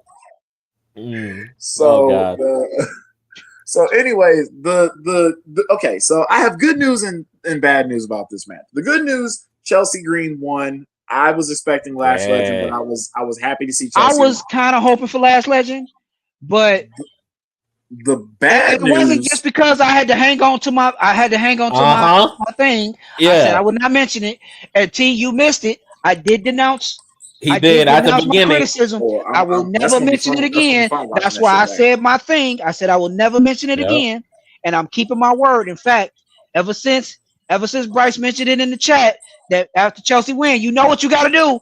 I've been doing it. Yeah. And I denounced it live on the show when the show started before we got any match. That's how we clear a debt in this bitch. That's how we clear debt. Yeah, he did. Like he said that exact thing. Where is he? Yeah. So the bad news is this was one of the worst ladder matches I've ever seen. It was bad. I'll say worse for the women, but yeah. It was bad. I have seen worse. It was okay. It was all right. Like I'm not gonna front and say it was bad, but I think it was pretty bad. Like it wasn't no killer spots in it to me. There was a couple of spots I like where when Lash gave Tiffany that super sky high onto the ladder, that looked great. Woo! Right. That was excellent live. I love that. But when Charlotte was hanging from the championship, I'm like, bro, baby girl, unhook that shit, let go. No, not even that. You talking about a woman who came back from knee surgery a year and a half ago. I'm like, bruh, if she lands bad on that and blows out her fucking knees, and then you can clearly tell that it was I can't remember if it was Jade or Lash. One of them was supposed to come get her down. They were late. They were late as fuck. Yep. They were late. They were late as fuck. I think it was Lash that might have been late, if I remember correctly. So when I say killer spots, that ladder match that they had for the Intercontinental title, when Rusev landed on somebody who was already on a ladder, that's what I'm talking about. Oh. When somebody knocked Rusev off the top of a ladder and he landed on somebody who was also on a ladder, that's what I'm talking about. I'm talking about Jeff Hardy's spots. That's a better spot. And then there was when I can't remember who tipped the ladder over, but Tiffany's on top of the ladder. They tip it over. She goes to Swanton to catch to the girls on the floor, and I don't think anybody was trying to catch her. They didn't do a very good job of it. And the crazy part is that ain't even the first time I've seen that happen with Tiffany. It's I don't know if y'all remember the ladder match at Stand and Deliver in 2023. They did the same spot, and none of them girls caught her. And Tiffany's going 20 fucking feet in the air, flipping, land ass first on the fucking floor. I'm like, bruh. Jade tried to readjust and catch her. Like, I did see a slow down clip of that. Jade tried her best to readjust and catch her, but it did not go very well. And then the ending where the baddies come in, I'm like, okay, this is what fucks Chelsea over. They got Chelsea hanging upside down. Yeah, I was scared. I was like, no. Yeah, I thought I was hoping they wasn't gonna just leave her there. I was hoping Jade and Charlotte knock each other off the ladder. But when my girl Chelsea jumped up, I was like, yes, get your ass up that ladder. Third biggest reaction of both nights. When Chelsea grabbed that belt was eat your fucking heart out, Michael Hayes. Yes. Yeah. Yes. And of course, I'm willing to bet he had something to do with what happened on SmackDown a couple of days later, but we'll get into that later. So either that belt is cursed or Fatal Influence is cursed. Now we'll get to that later. The bottom line, Chelsea Green is the new women's champion. Yeah. Interim be damned, she got the fucking belt, and you hoes gonna have to fight to take it from her. Right. So third biggest reaction of the night by far, or of both nights, actually. Absolutely. I don't really give too much of a fuck to talk about Danhausen and Dominic Mysterio. Y'all, if anybody else wants to, they can. They're a whack used headbutt. It was not effective. That's all I got to say about that. Okay. I will say they lost. And Judgment Day lost again. So can we end this? Now, I will say from a live perspective, it was a fun match. Did I like it per se? It was fun, but it's not nothing to really write about. But it was a pretty fun match live. Props to Dominic for being able to do this stuff and show some character range. I'll say that. But the actual match, a lot to be left desired. Yeah, it was a fun one to see. I heard a report that Dominic is frustrated with his creative in WWE because on AAA he's booked like a top heel, but on Raw he's booked like a fucking joke. Which yeah. He been a joke for years on Raw. What do you mean? I can't subscribe to that theory. He has his comedic timing, but Dominic has gotten a whole lot better in both his character. Oh no, I didn't say he hadn't improved year over year. He has. But the way they've been booking him has been a joke for a long time, bro. The booking of him has regressed this year. I think they booked him extremely well last year.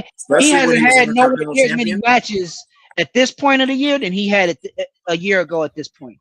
Yeah, I don't know what the fuck. Mind you, he is the AAA Mega Champion, right? And has been all year. He needs to drop that title to El Grande Americano at Triple Mania, but we'll see about that. So Danhausen, he beat Dominic in the Human Monies on a Pole match, and wait, T, do me a favor, just one favor. No. Say the match name again. No, the Human Monies. Say the Human Monies on a Pole match. Do you hear the disgust in his voice? That's what I'm trying to get out of you, bro. Oh, did you hear the disgust? I heard it in his voice. I don't want to say I'm a hater, but if you manage to get me to hate something, you earn that hatred. So let it out. I'm not gonna hate for the sake of hating. You gotta get. That's what you need to do. Hate. Okay, Darth Remy. I don't hate Danhausen. I think Danhausen is great. You hate seeing him. You ain't gotta hate somebody to hate seeing them. Let's call it what it is. It's not about hating seeing him. You hate seeing him more exposure that he's had over the last 2 months. You've seen him more than 1 week, and that's the problem. And I understand why they've done it. It's to capitalize off of their new merch pig. And the hype he had with the New York Knicks and everything. I get it. It's business. I understand. As a viewer, that don't mean you gotta like it. It's just not my thing. So, it was refreshing not seeing him on Raw the next night. I will say that. I swear. So now I gotta work on you. We can move on. We can do different things. Next up was out of everything from the SummerSlam weekend, this was probably the match I might have been looking forward to the most. Was Penta versus Chad Gable for the Intercontinental Championship. Yes, and they put on a good match. Don't get it this was a good 11-minute match that could have been a great we should have had longer match. We should have another match I wanted to go longer. Yes, and it was good. You had great spots. You had when Penta kicked when Penta hit the Destroyer on the apron and Gable kicked out. I was like, all right, bro, we getting it. Yeah. We getting it. Right. He kicked out the Destroyer. Right. Because Penta's Destroyer, unlike everybody else's, especially in AEW, Penta's Destroyer is a finisher. When Chad kicked out of that shit, I was like, okay, we finna get that dub. Right, Chad getting that fucking belt. Like the story with Chad Gable, everything that he's been through in the last 3 years, from time when he challenged Gunther for the Intercontinental Championship, and Gunther beat him in front of his daughter, and his daughter was crying. He cut the backstage promo, one of the best promos he ever cut in his career, talking about, I swear to God, I'm going to win that championship. And then, he watched time go by. He watched Sami Zayn win the title at WrestleMania. He watched Sami Zayn be the one to dethrone Gunther. He tried to, blame Alpha Academy for his failures and everything with American Made and how that failed. And then he loses to Penta when Penta has his debut on Raw back in January of last year. And then all the luchadors start picking on him. All the luchadors start beating him. Chad Gable's like I love Dragon Lee, but let's be honest. When you lose to Dragon Lee, you know you didn't hit damn near rock bottom. Because that's how they book him. They book him to get beat, and Chad lost to him. I'm like, Chad's like, I gotta figure out a way to counteract Lucha Libre, and that's how we get El Grande Americano. Stupid, silly nonsense. But it got him a match at WrestleMania last year, and he sure did. He qualified for Money in the Bank. Ironically, it was beating CM Punk and AJ Styles in a triple threat match. Crazy that ever happened. Yeah. He got hurt. That day, I remember he worked double duty. Chad Gable challenged Vikingo for the AAA Mega title. One of the top, it was on my top 25 match of the year. I think it was number 25, but it was an incredible fucking match. And then later that same night, he did double duty in El Grande Americano, Wrestle Money in the Bank, and he got hurt, so he was out for several months. He comes back at the Royal Rumble. They're doing the El Grande Americano feud and everything, and the Americanos have their blow off at back in May, and probably still my match of the year right now. And after that, Chad Gable comes back. He's like, he apologized to Alpha Academy. He apologized to Penta, Rey Mysterio, all the luchadors he's disrespected. And it's like, it's coming full circle. His spiral began with Penta, so his redemption ends with Penta. Yeah, gotta end. I was there at Raw when he won the Gauntlet match. I was there at Raw that night. This is how you bring a story full circle. This is a character. Exactly. Whether they did it intentionally or not, it worked out very well. It did. It really did. So the match was great. I wish it had more time. Gable taps out Penta with the ankle lock. Gable is finally Intercontinental Champion. He's celebrating with his family, and then somebody had to bring the mug root beer dog in there so they could. Yeah, that was random. I didn't get that shit at all, even in person. I'm like, right, because they gotta get.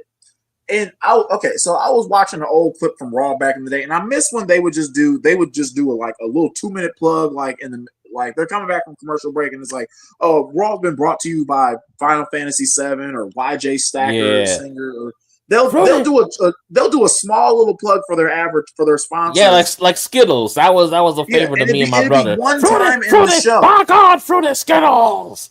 Right. Yeah, and they'll do it one time in the show. Now it's like 20, 25 years later, and the sponsors are all over the fucking show. And it's like the overload of this nonsense. Like, Chad Gable just won the Intercontinental title. It's supposed to be a big moment. His family is in the ring, and then his wife and daughter got to stand to the side so he can pose with this fucking nigga in a dog mascot costume and spray the beer like he's fucking Kurt Angle with milk or some shit. And see, even like, I get it, but I don't. And the only reason I say I get it is because they were one of the vendors outside of US Bank Stadium in like the little area before. They must have sponsored the night. They must have. They were one of the sponsors because me, Phil, and Nick had some root beer before we went in on night 2. So you're part of the problem. What? We were thirsty, damn it. The root beer was good. Right there. It was good. It was good root beer. I know. Yeah. Good. Mug makes some good root beer. I ain't gonna hold you. I mean, Barks is still king, but Mug is, Mug is good when it wants to be.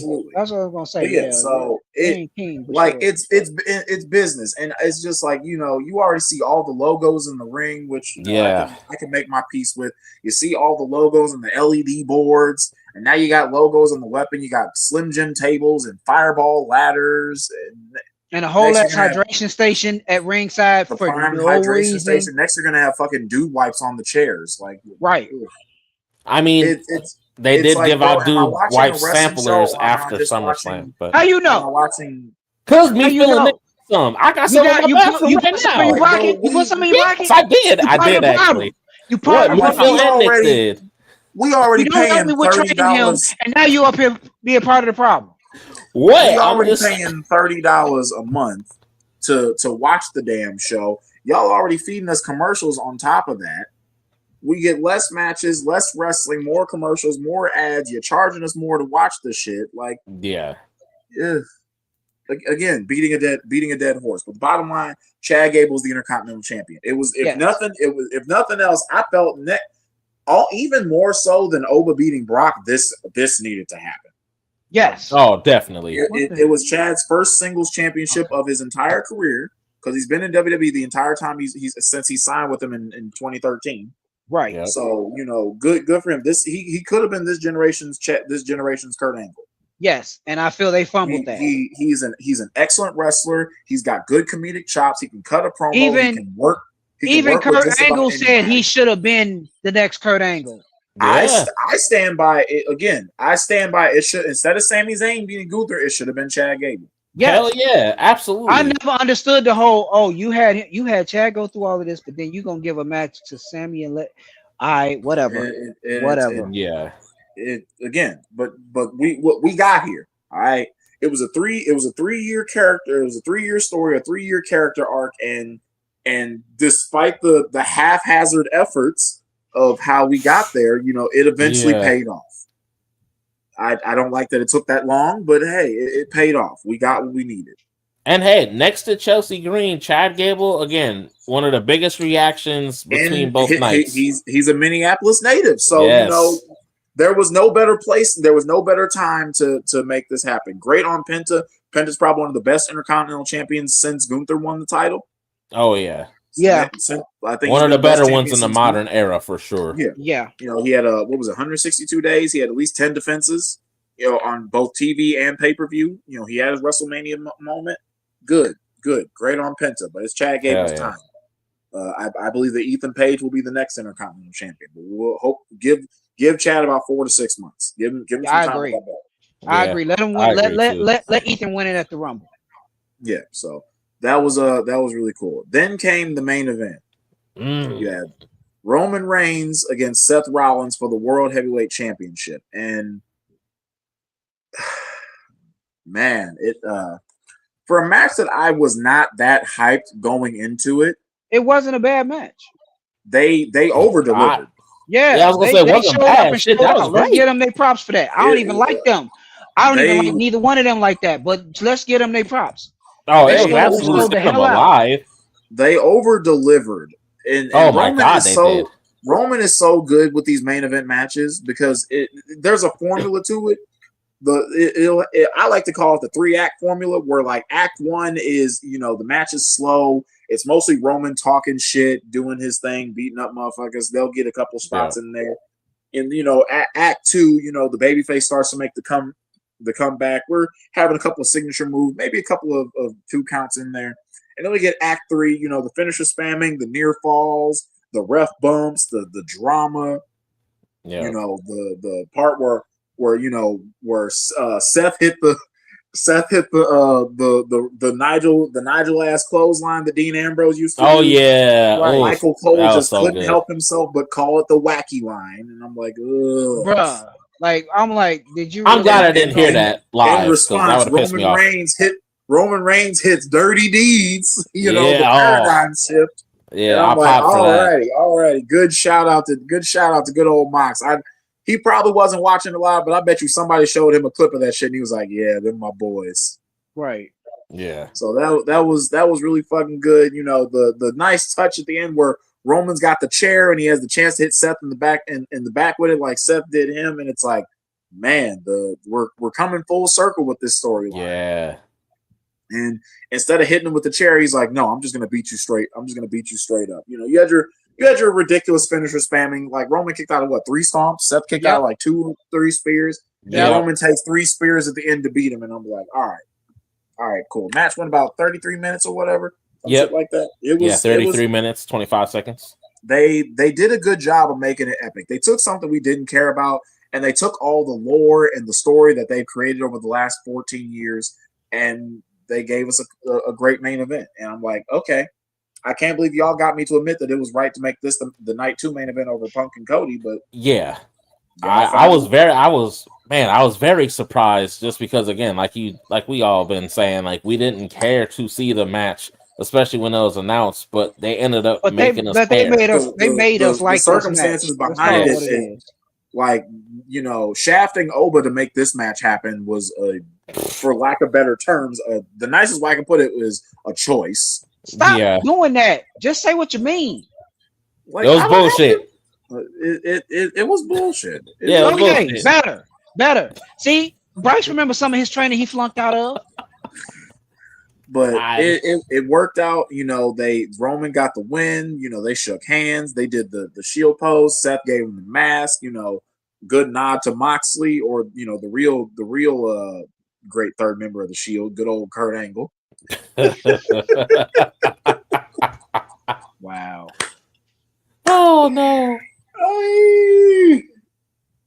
So it was good. Again, night 2 was, in my opinion, night 2 was a lot better than night 1. It was a pretty good SummerSlam, pretty eventful. I liked the match of the weekend was in my opinion was probably Roman and Seth. Although they didn't really have any competition. Nobody got enough time to compete with that.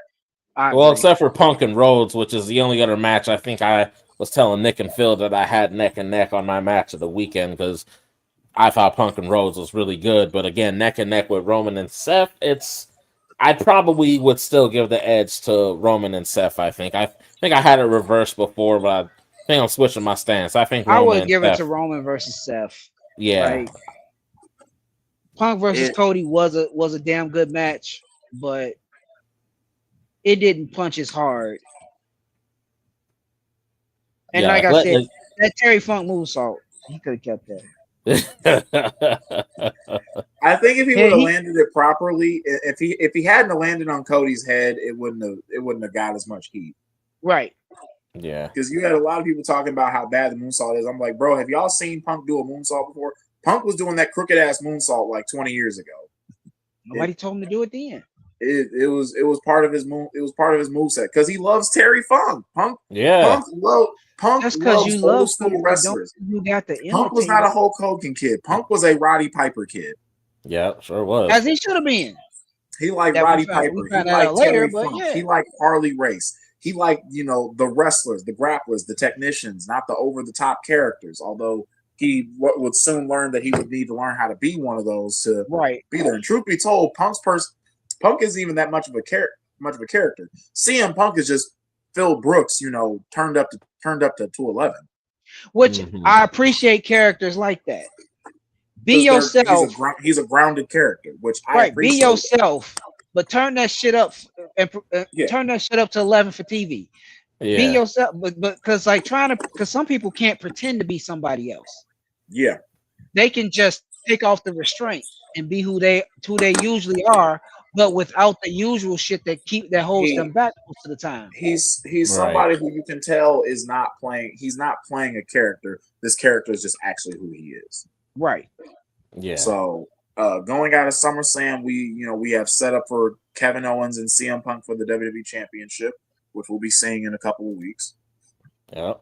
Obafemi defeated Brock Lesnar. Brock announced his retirement on like some sort of video interview he had a couple of days later, and I'm like, Pat McAfee I don't believe it. I believe if the Saudis throw him, that's what I'm saying. That's what I said. That too. I said the same thing. I don't know who that was saying. Yeah, he done. I'm like, the Saudis want to have something to say about that. Because if they want him, they will throw bags of money at him. What do you mean? Saudi Mania is Saudi Mania. That's exactly what I said. Because somebody was like, "No, Brock Dunn." I like 2 words for you: Saudi Mania. He is. Yeah, I think it was Vitia and Joe who were saying that. I'm like, no, Saudi Mania is right there. They have dragged HBK out of retirement. He may not even have a match, but somebody finna eat an F5 up in that motherfucker next week. Right. Probably, yeah. Right. Like they have dragged HBK old ass out of retirement for some shit. You got that. Cody Rhodes and Randy Orton, their feud is set. Chelsea Green is the new women's champion. So, Baron Corbin is the new US champion. So we'll see what's going on with Trick Williams and how he develops from this point forward. Chad Gable is the new Intercontinental champion. It was a newsworthy. Yeah, we got a lot of title. We got a lot of title changes. Yeah, they were all on night 2. That's the crazy part. Mm-hmm.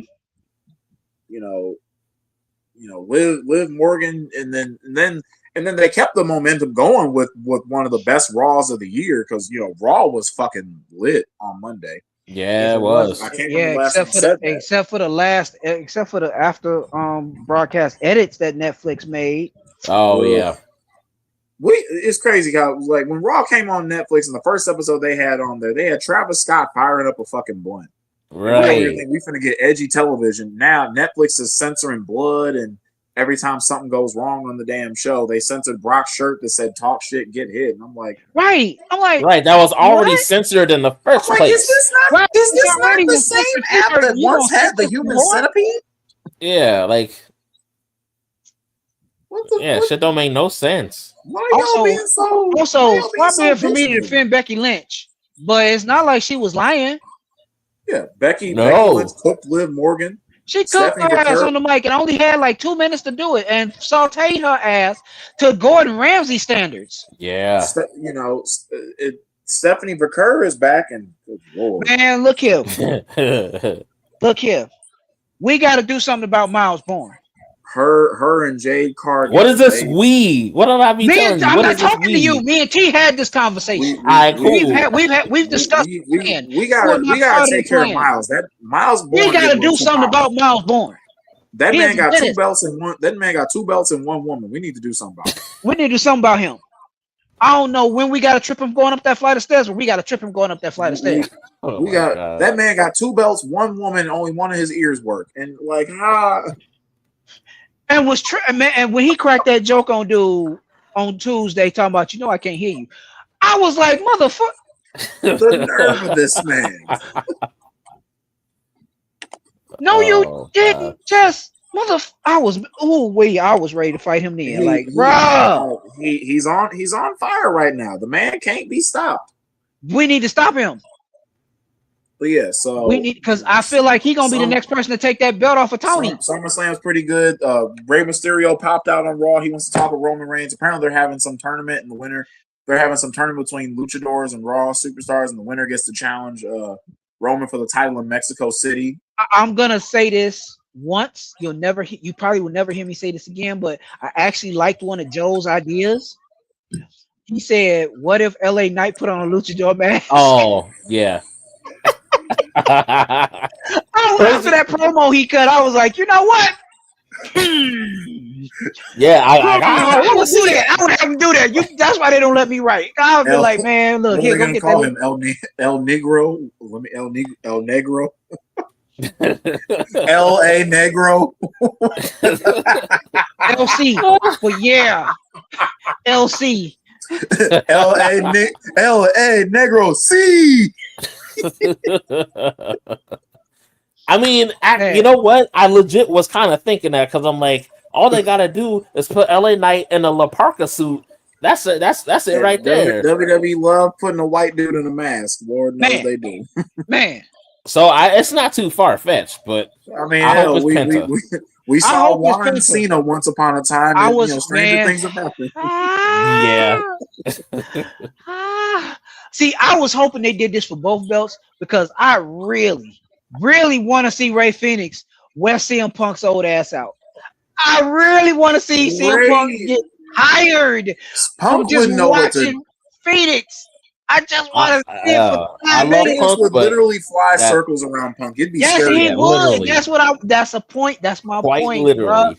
Man, he would be like, There's a lot of good coming out of it. The WWE Championship picture is pretty heated on SmackDown. You got Punk as the champion. You got Cody. Randy's back. KO is the number one contender. Sami Zayn is crashing out over the belt. Gunther is still in the mix. Finn Balor's trying to get in the mix. Trick Williams might get in the mix. Look here. At this point, when Drew McIntyre comes back, Drew shouldn't even be coming back on SmackDown. Drew should come back to Raw. Let him go to Raw. Yeah. I say let him come back to Raw. Man, we'll get to SmackDown, but man, my Randy Orton is back. Not just Randy Orton, my Randy Orton. The Randy Orton we should have got. The Randy Orton we should have got for WrestleMania is back. Yeah. Because he said some shit that I would have said. He was like, as long as I got breath in my body, you will never hold that belt again. I'm like, yeah. Hell yeah. I saw somebody tweet the other day and was like, bro, Cody, why does Cody always sound better when he ain't got the belt? Because when Cody ain't got the belt, he is one of the talkers out there. Because he explained it himself during his promos. I ain't got to do all of that no more. I ain't got the belt right now. I ain't got to do all of that. I ain't got to be nice about it. I'm like, you didn't have to be nice about it when you had to. Okay, bro. He believes in the image of the champion, which that makes sense. Sure. Yeah, it does. He's like, but I ain't the champ no more, so fuck all y'all. Man, I'm like, okay, bring out Cody. Look at that. But that Orton was like, as long as I'm alive, you will never have to hold that belt again. I was like, where was you at in April? Damn. I think it's good that they got this going on with Cody. It keeps Cody out of the title picture. Cody has been the WWE Championship picture has revolved around Cody Rhodes for the better part of the last 2.5 years. Yep. There has not been let us do something that doesn't involve him for a while. Let him and Orton feud for a few months. They done took that belt off of him at least twice this year alone. Like, yeah, he's a three-time champion. Yeah, right, cool. Calm down, y'all. It's cool. He he finished the story. He's a top guy. Now let him do some other top guy things. You can branch out some. And Randy Orton on TV is always good TV. WWE doesn't WWE is very bad with remembering this, but you can have a big feud and it doesn't revolve around the championship. Yes, it's just that you're right. It's not that they don't just not remember it. It's like sometimes they don't know how to act, which is why I'm still scared about this. Like, y'all didn't know how to act when they had the belt. When one of them had the belt, y'all had a feud with them. Cody beat Orton at Mania, and then Orton still punted him, and then Orton was gone until SummerSlam. You cannot convince me it wasn't because of an injury. No, right? I agree. I agree. He dissed the dirt sheets for calling that, but nah, I ain't buying it, bro. Because what other reason did y'all have for book? Ain't no way somebody booked that shit that damn badly. He took time off because he was like. And then 2-3 weeks after, he wrestling Ricky Saints. Not that I have a problem with him wrestling Ricky Saints, but you just came off of a massive win at WrestleMania. You should be feuding back and forth with the dude who blacked your eye. Mm-hmm. What the fuck? It took them a month to figure out, all right, Cody and Gunther. All right, let's do that. But yeah, so. Right. It took them a whole ass month to figure that out and then insert Sammy into it.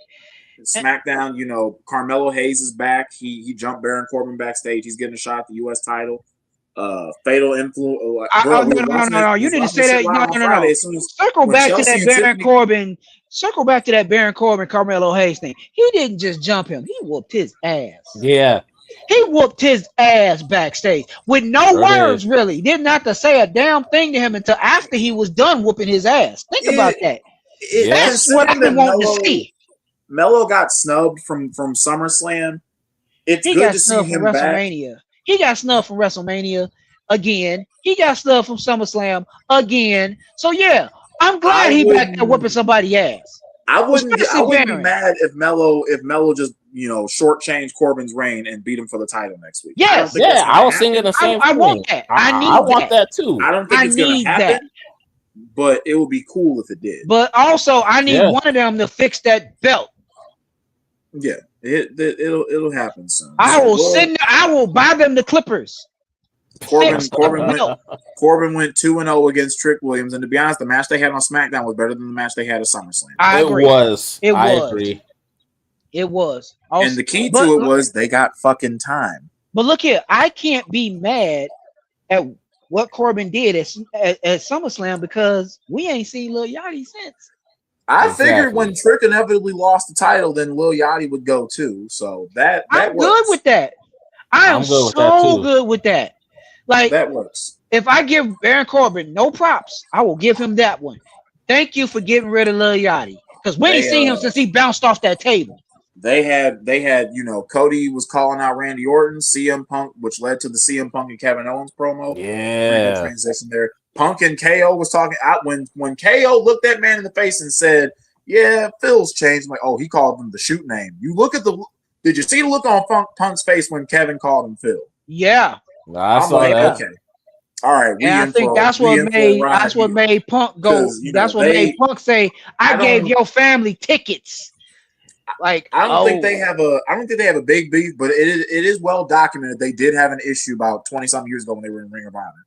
Yeah, I was rereading about that the other night. For those who don't know, Kevin, was wrestling in a t-shirt, and Punk was critical about him wrestling in a t-shirt and told him wrestling in a singlet. So KO wrestles because he wears a singlet underneath his shirt and his trunks. So Kevin wrestled in the singlet. He, in his own words, had a pretty bad match, and then when he got to the back, he looked at Punk and he said, "Are you happy now?" Punk, being the veteran, was not very happy about this and pretty much dressed him down in front of the whole locker room. And Kevin, in his own words, is like, "Okay, so I can either punch the guy or I can create another issue. I'm young, I ain't got no equity anywhere, and I need this fucking job." So Kevin just apologized to him, and that's pretty much it. Now, it's been 20 years since then. I'm pretty sure both of them are far over it. But I will say this. But Punk's they tapped into that energy back then. They tapped into that. Yeah, they did. Punk's best feuds since he's been back have been against people who can't stand him. Who he legitimately cannot stand, which is why AEW not letting that CMFTR and Elite feud go off was a huge mistake. Man, such a big mistake. Punk cooking Kenny Omega on the mic would have been worth it. Oof. Yeah. That should have been fucking worth it. But yeah, so I thought this was a really good fucking promo. Kevin goes up to Nick Aldis and like, "I want my match in 2 weeks in Toronto." I was like, "All right, bet." Yeah, and then Sammy addresses the elephant in the room. You coming back the way you came back? Fucked me over. It did, right? He was like, and KO tried to sugarcoat it, but he was like, "Yeah, you right. You're right." We still got Crash Out Sammy on watch, so that was the WWE Championship picture is pretty good right now. Carmelo Hayes is back, and he's getting a shot at Baron Corbin. But can we say one of the most bogus things? Can we touch on one of the most bogus things that happened on SmackDown? When Punk told Sammy, "I'll get him a match before I get you a rematch," and he was talking about Johnny Wrestling. Yeah. Did you saw that, right, T? Yeah, I caught that. I would like to see CM Punk versus Johnny Gargano. He said he would give Mr. Plank himself a match before he gave Sammy a Johnny rematch. has been doing this planking shit for over six fucking months now. I think 7. I think it's been 7 months. He started in December, bro. It's been 8. I think it started before turn the 8. Rumble. It was before the Rumble. He's only wrestled like what 3 or 4 fucking matches. I think so. One of those. It hasn't. 2 were for NXT. Two of them were for NXT. 2 were in NXT. 2 of them were for NXT. Yeah. And one of them was against Over. That's some bullshit. Yeah, They I agree. Chelsea Green had her celebration for being the new women's champion. She calls out Tiffany Stratton, and while they're talking, I'm like, bro, watch this fatal influence interference. Oh, watch this fatal influence. You called it to a T. I'm like, God damn. Like fucking clockwork. I'm like, I know this playbook, bro. I know this fucking playbook. So JC's like, Tiffany, I'm gonna take your title, and Tiffany's like, I'll give you a shot at my belt if you give us a shot at your tag titles right now. And JC's like, hang on, we're gonna negotiate that shit. So they have the match. They had a little huddle right quick and said, yeah, fatal influence retained the title. They pinned Chelsea, which there was 2 spots in that match where somebody was like, I think Chelsea might have got hurt. I know JC hit her with the rolling encore at one point, bust her right in her fucking nose. Yeah. I think that might have been when it happened. The finishing move, which was I don't know if y'all when Kyle Fletcher and Mark Davis I saw that finisher move, and it didn't look. I won't say clean. It didn't look like it was all that bad, but it also didn't look like a clean landing either. Exactly. I think it knocked the wind out of her. Yeah. And because I think she'd already gotten injured by that point, and that I think so too. She said she has a broken orbital bone, which is about right here. So when she got clocked in the face, I think that's when that happened, and then that finisher, she landed on her face too.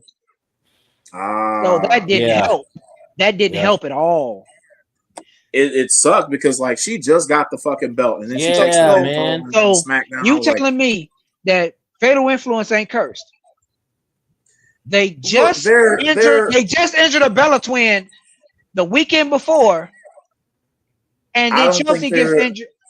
I don't think they're cursed. I think it's just really bad time. This is what happens when you don't have these people working house shows. Yes, because they need the practice. About two house shows in front of live show. Get the reps in. Let them do their spot so they'll do the spot. They'll work on the stuff at the house show. But they can start doing it on TV even better. But to be fair, Daniel Bryan has said it. It's not when you do something once or twice. It's when you do it the 100th time when a mistake can happen. So fair. Yeah. The mistake. Look, Taz has always said this ain't ballet. Accidents can happen. People get hurt.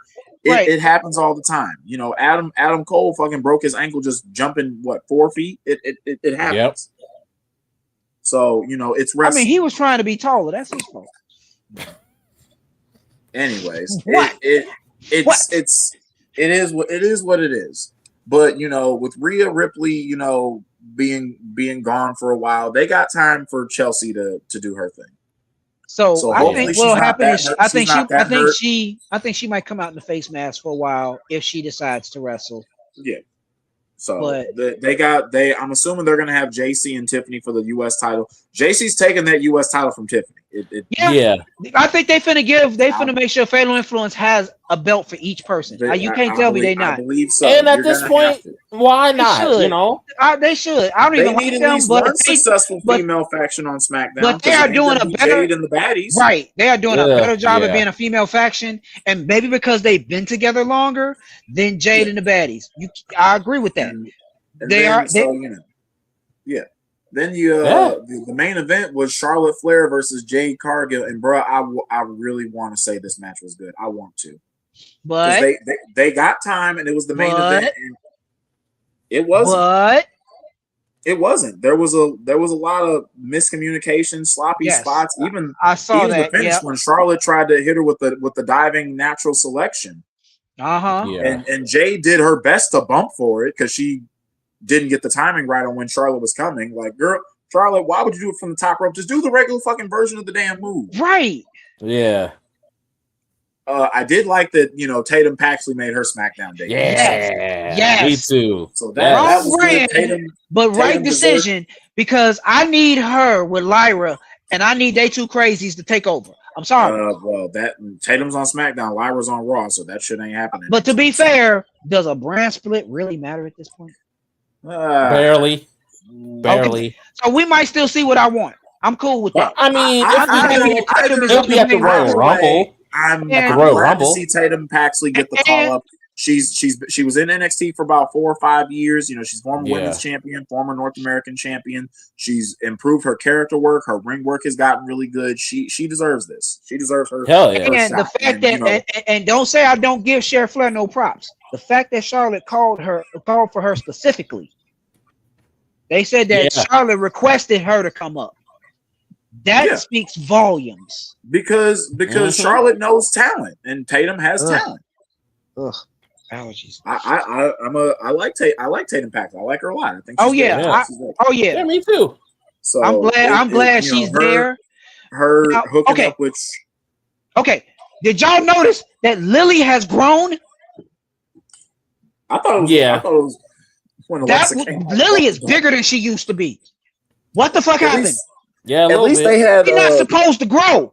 Well, she's a dog. Look here, Felt doesn't grow. Ask me how I know. Felt does not grow. What do you mean? I'm afraid to ask. I don't think Felt I should don't ask. grow. I need an adult. I am an adult. Shut up. What, in dog years? That was a good one. I can't even be mad. I was about to be mad at that one. I get the math on that. I'm like, you motherfucker, that was so good. You didn't expect that shit, did you? I'm gonna give you a pass on that one. That one was real. I almost want to write that down, but I don't abuse elder people like you do. That's why I hope David Houston roasts you the next time you talk to him. Those who've been eating her vitamins and saying her prayers, she might be. Man, look here. What vitamin? People don't take vitamins. I think Tatum's magic and Alexa's magic made that dog grow, and that concerns me. I do like that Alexa came out with her with the arm brace on and everything. I'm like, all right, good. Keep that continuity with right. I saw that. Yeah. But man, when she touched Lily's hand and I'm like, oh shit, y'all done fucked up now. Y'all done pissed off now. Oh god damn it. Because remember, the original plan had to be Jade and Charlotte at SummerSlam. Yeah. So when the Rhea Ripley situation happened and they chose to pivot, truth be told, they could have still did Jade and Charlotte. They did not need to be in that ladder match. They did not. You could have put in Julia and I guess Nia Jax. Wow. The disappointment in your voice just because you had to say that. I mean, they wouldn't have made the match. Wouldn't have made the match any better, right? I agree. I will say this: a good logical follow up would be having them face off on SmackDown. It just bothered me a bit that their first match together, their first singles match, was on an episode of SmackDown. Like they ain't been. I agree. They should not have had a regular weekly match. It's crazy because they were building it like 2-3 years. At a PLE. That's the crazy thing. They've built this for 2-3 years. In their defense, it was the main event. Okay. Yeah. Charlotte got the win because of the Tatum debut. Cool. That makes sense. I'm sure we're gonna get another match down the line. You know, Jade and the baddies. They've been talking a lot of shit, but they've taken. I'm not used to Jade Cargill eating a whole lot of losses like that. Yeah. But also, I feel the next match is going to be the baddies versus Alexa and Tatum. Alexa, Charlotte, and I think it's just going to be the baddies versus them next. And just the baddies by themselves versus the new team of Tatum and Alexa. Yeah. And I think the lights are going to go out again. They're going to wake up and they're going to be, and the match is going to be over. I'm telling you. They done pissed off Alexa Bliss now. So we finna get, Evil Magic Alexa Bliss back. They got some stuff going on, and I feel like they're gonna try to kidnap Lily. And do we remember what happened to the last person that kidnapped Lily? Shayna Baszler got taken out. Don't remind me. I was so pissed. Dude. I was so mad at that shit. Like, why? Yeah. You and I were talking. I feel like they finna do that again. I give it 3-4 weeks tops, and they gonna try to fuck with Lily, and some shit gonna happen, and one of them gonna trip down a flight of stairs, and we ain't gonna see them no more. I'm telling you. It'll probably be B-Fab. It'll probably be B-Fab. Yeah. It'll probably be Fab. Yeah. I hate that for her. But I feel like that's some stupid shit she gonna do, and we ain't gonna see her on TV for like 6 months. So, SmackDown and Raw were pretty refreshing this week. It seemed like they're resetting some things. They've been so stagnant the last few months. Now, it could still go back to being the bullshit we've been putting up with, and I'm hoping it doesn't. But okay, the coming out of SummerSlam, they did all right. Yeah. Okay. Don't forget about the tag team situation. Oh God. Okay. So that last week, that tag match they had the day before SummerSlam ended in a double DQ.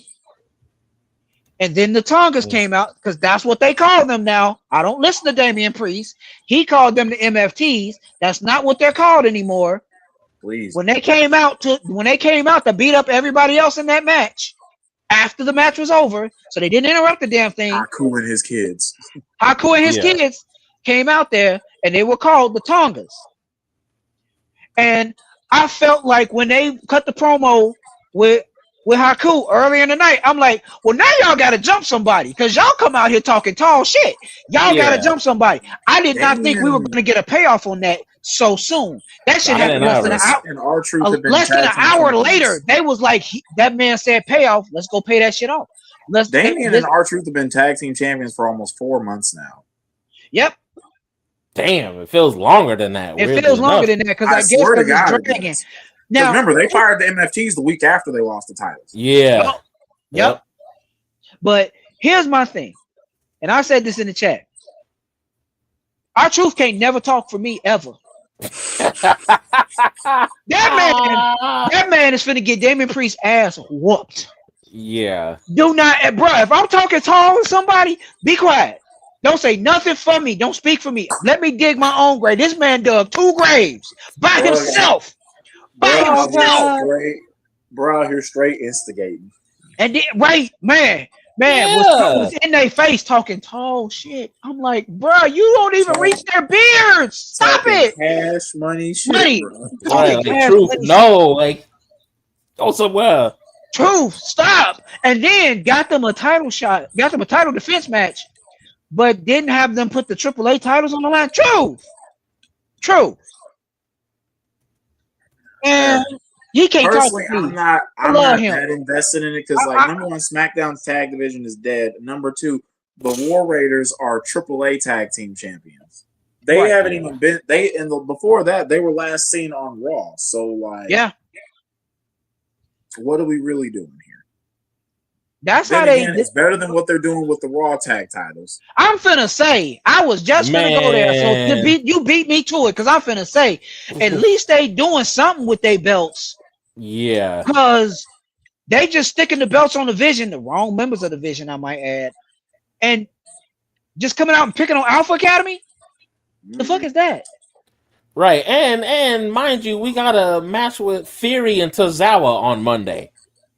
I mean, Tozawa did fuck him up on Monday. So as he needed to. So, this is for Otis. Here's the thing: I never ever agree with Theory, but if Tozawa of all people fuck me up, we throwing hands on Monday. He need to regrade his manhood. Maxine probably looking at him like Otis would never. Tell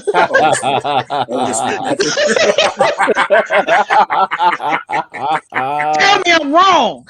Tell me if Otis got the better of you and threw you out the ring, you not getting a match with him the next Monday. That's fucking hilarious. Tell me I'm wrong about that, because this is Tozawa. He has lost matches against women. Didn't Rhea fuck him up? Rhea, hell yeah, bruh. Rhea gave that man the business. Gave that man the business in an actual match. There ain't. That's a ringside run up, an actual match with a ref and everything. Yeah, I bet you got paid a pretty penny for that shit too. And Theory, and Theory got shucked by him. Oh, Marty Jannetty ass motherfucking Theory. Okay, all right. Luigi Mario ass Theory. Hang the fuck on. All right, you got started. You won't. Pause that. I agree with the message. I just don't agree with the message. Oh shit! I ain't get to do this last week, so let me talk to y'all about that fucking Grayson. Talk to us about this motherfucker. Promo and all that bullshit he was talking that had him going viral for a second. The only thing I call bullshit in this message is what he said about NXT. Over here calling Austin Theory the Marty Jannetty. Which one of them niggas has been on TV for the last 6 months? Which one of them niggas had a WrestleMania match this year? Which one of them niggas won 2 tag team championships this year? Which one of them niggas is rolling around tag team championship don't mean shit, and you know it. So don't even put that on the list of accolades. Waller did. Waller was hanging out with the New Day. Couldn't buy a fucking win. Not at all. Correct about that. But don't put that tag team win shit on his record. That's bullshit. He over here ain't done shit in over a fucking year. And we know why the second win happened is because Bianca Belair was about to pop. But either way, it fucking happened. Yeah. He got a dub. He on TV. He banging Cam Hendricks' girl. So who really out here being the Marty Jannetty? Because Grayson Waller looking real Marty right now. He is. I don't call him Marty Jannetty. I'm gonna talk NXT, like I said, talking Cash Money shit about Cruz. Like I said, I'm sorry. I agree with the message, but the messenger was trash. I've been saying that since day one. But all that shit he talked about NXT pissed me off. Because me too. Because bro, you talking about motherfuckers who held the NXT title. You never held the NXT title. What are you saying? You the only one from that NXT 2.0 War Games team that ain't never held the belt. You never held the belt. You was the first one to get called up. NXT. Name one. He was the first one to get called up and the only one who ain't won a singles championship. He never even held the cruiserweight title in NXT, and that existed while he was there. It did. So the North American title existed while he was there. He never held that. So don't get it twisted. Oh, I love the criticism about Marty Jannetty, and I'm still gonna call him that. I don't care how mad you get. In fact, I'm gonna loop that into your training now that I know it makes you mad.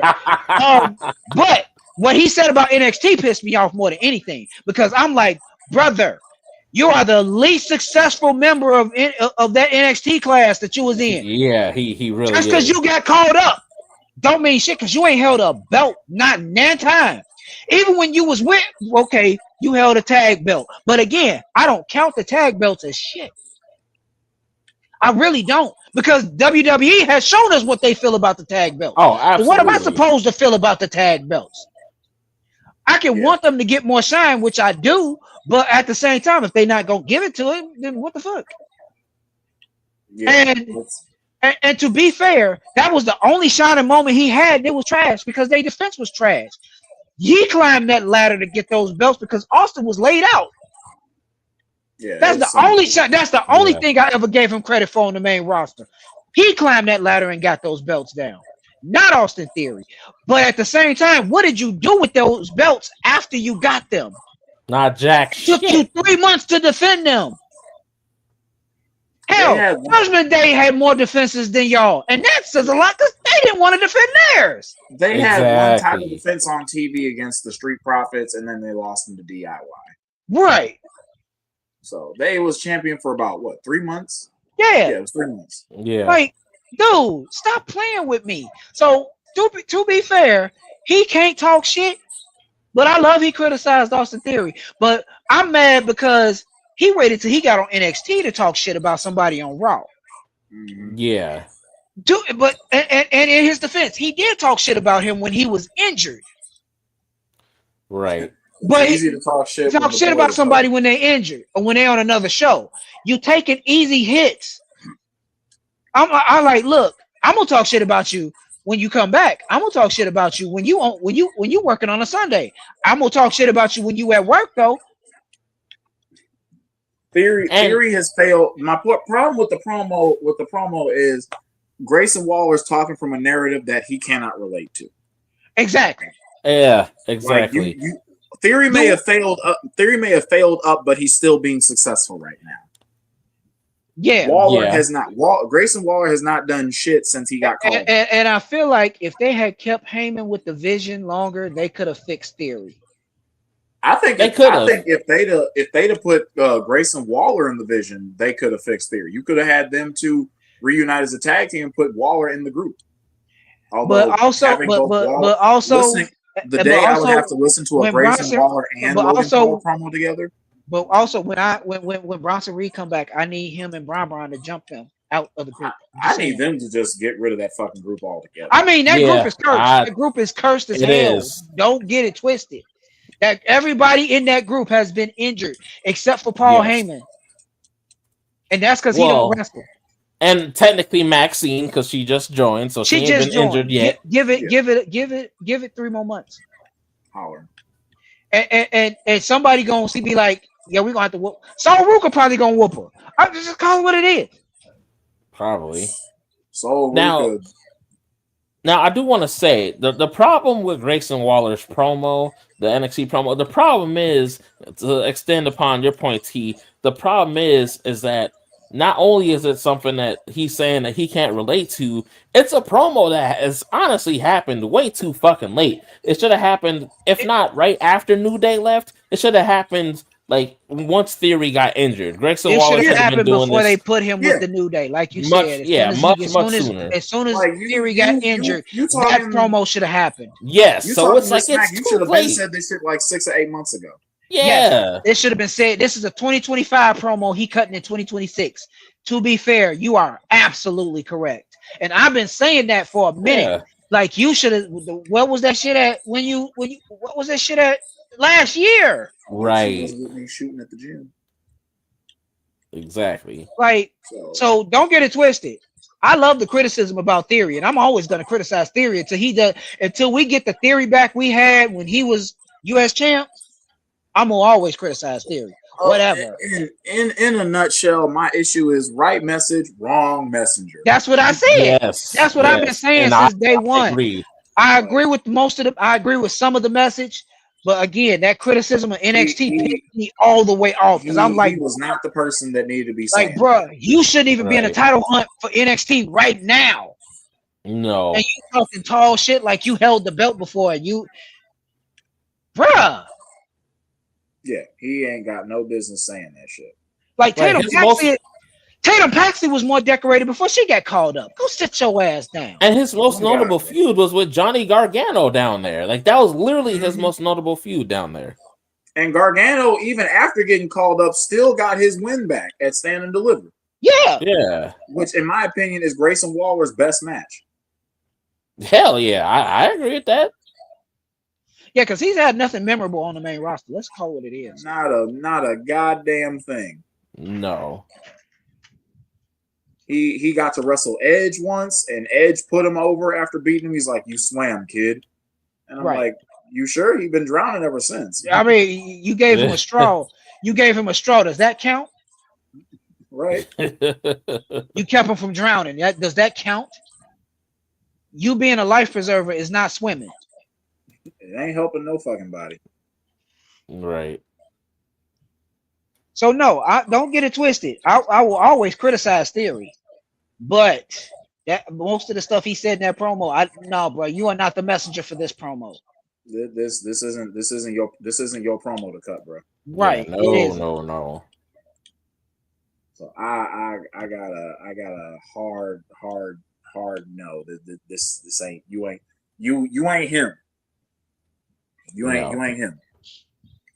So that's pretty much. I think that's pretty much all I got regarding WWE this week. Yeah, I think that's it for me.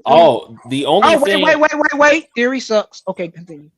I just want to real quick give a nod to the NXT Underground match. Kendall and Lola. Yes, that was a hard ass hitting match. Yeah. The way they played that match. Kendall, she cut her ear during the match and yeah. Bro. No, fuck that. She's like, no, fuck that.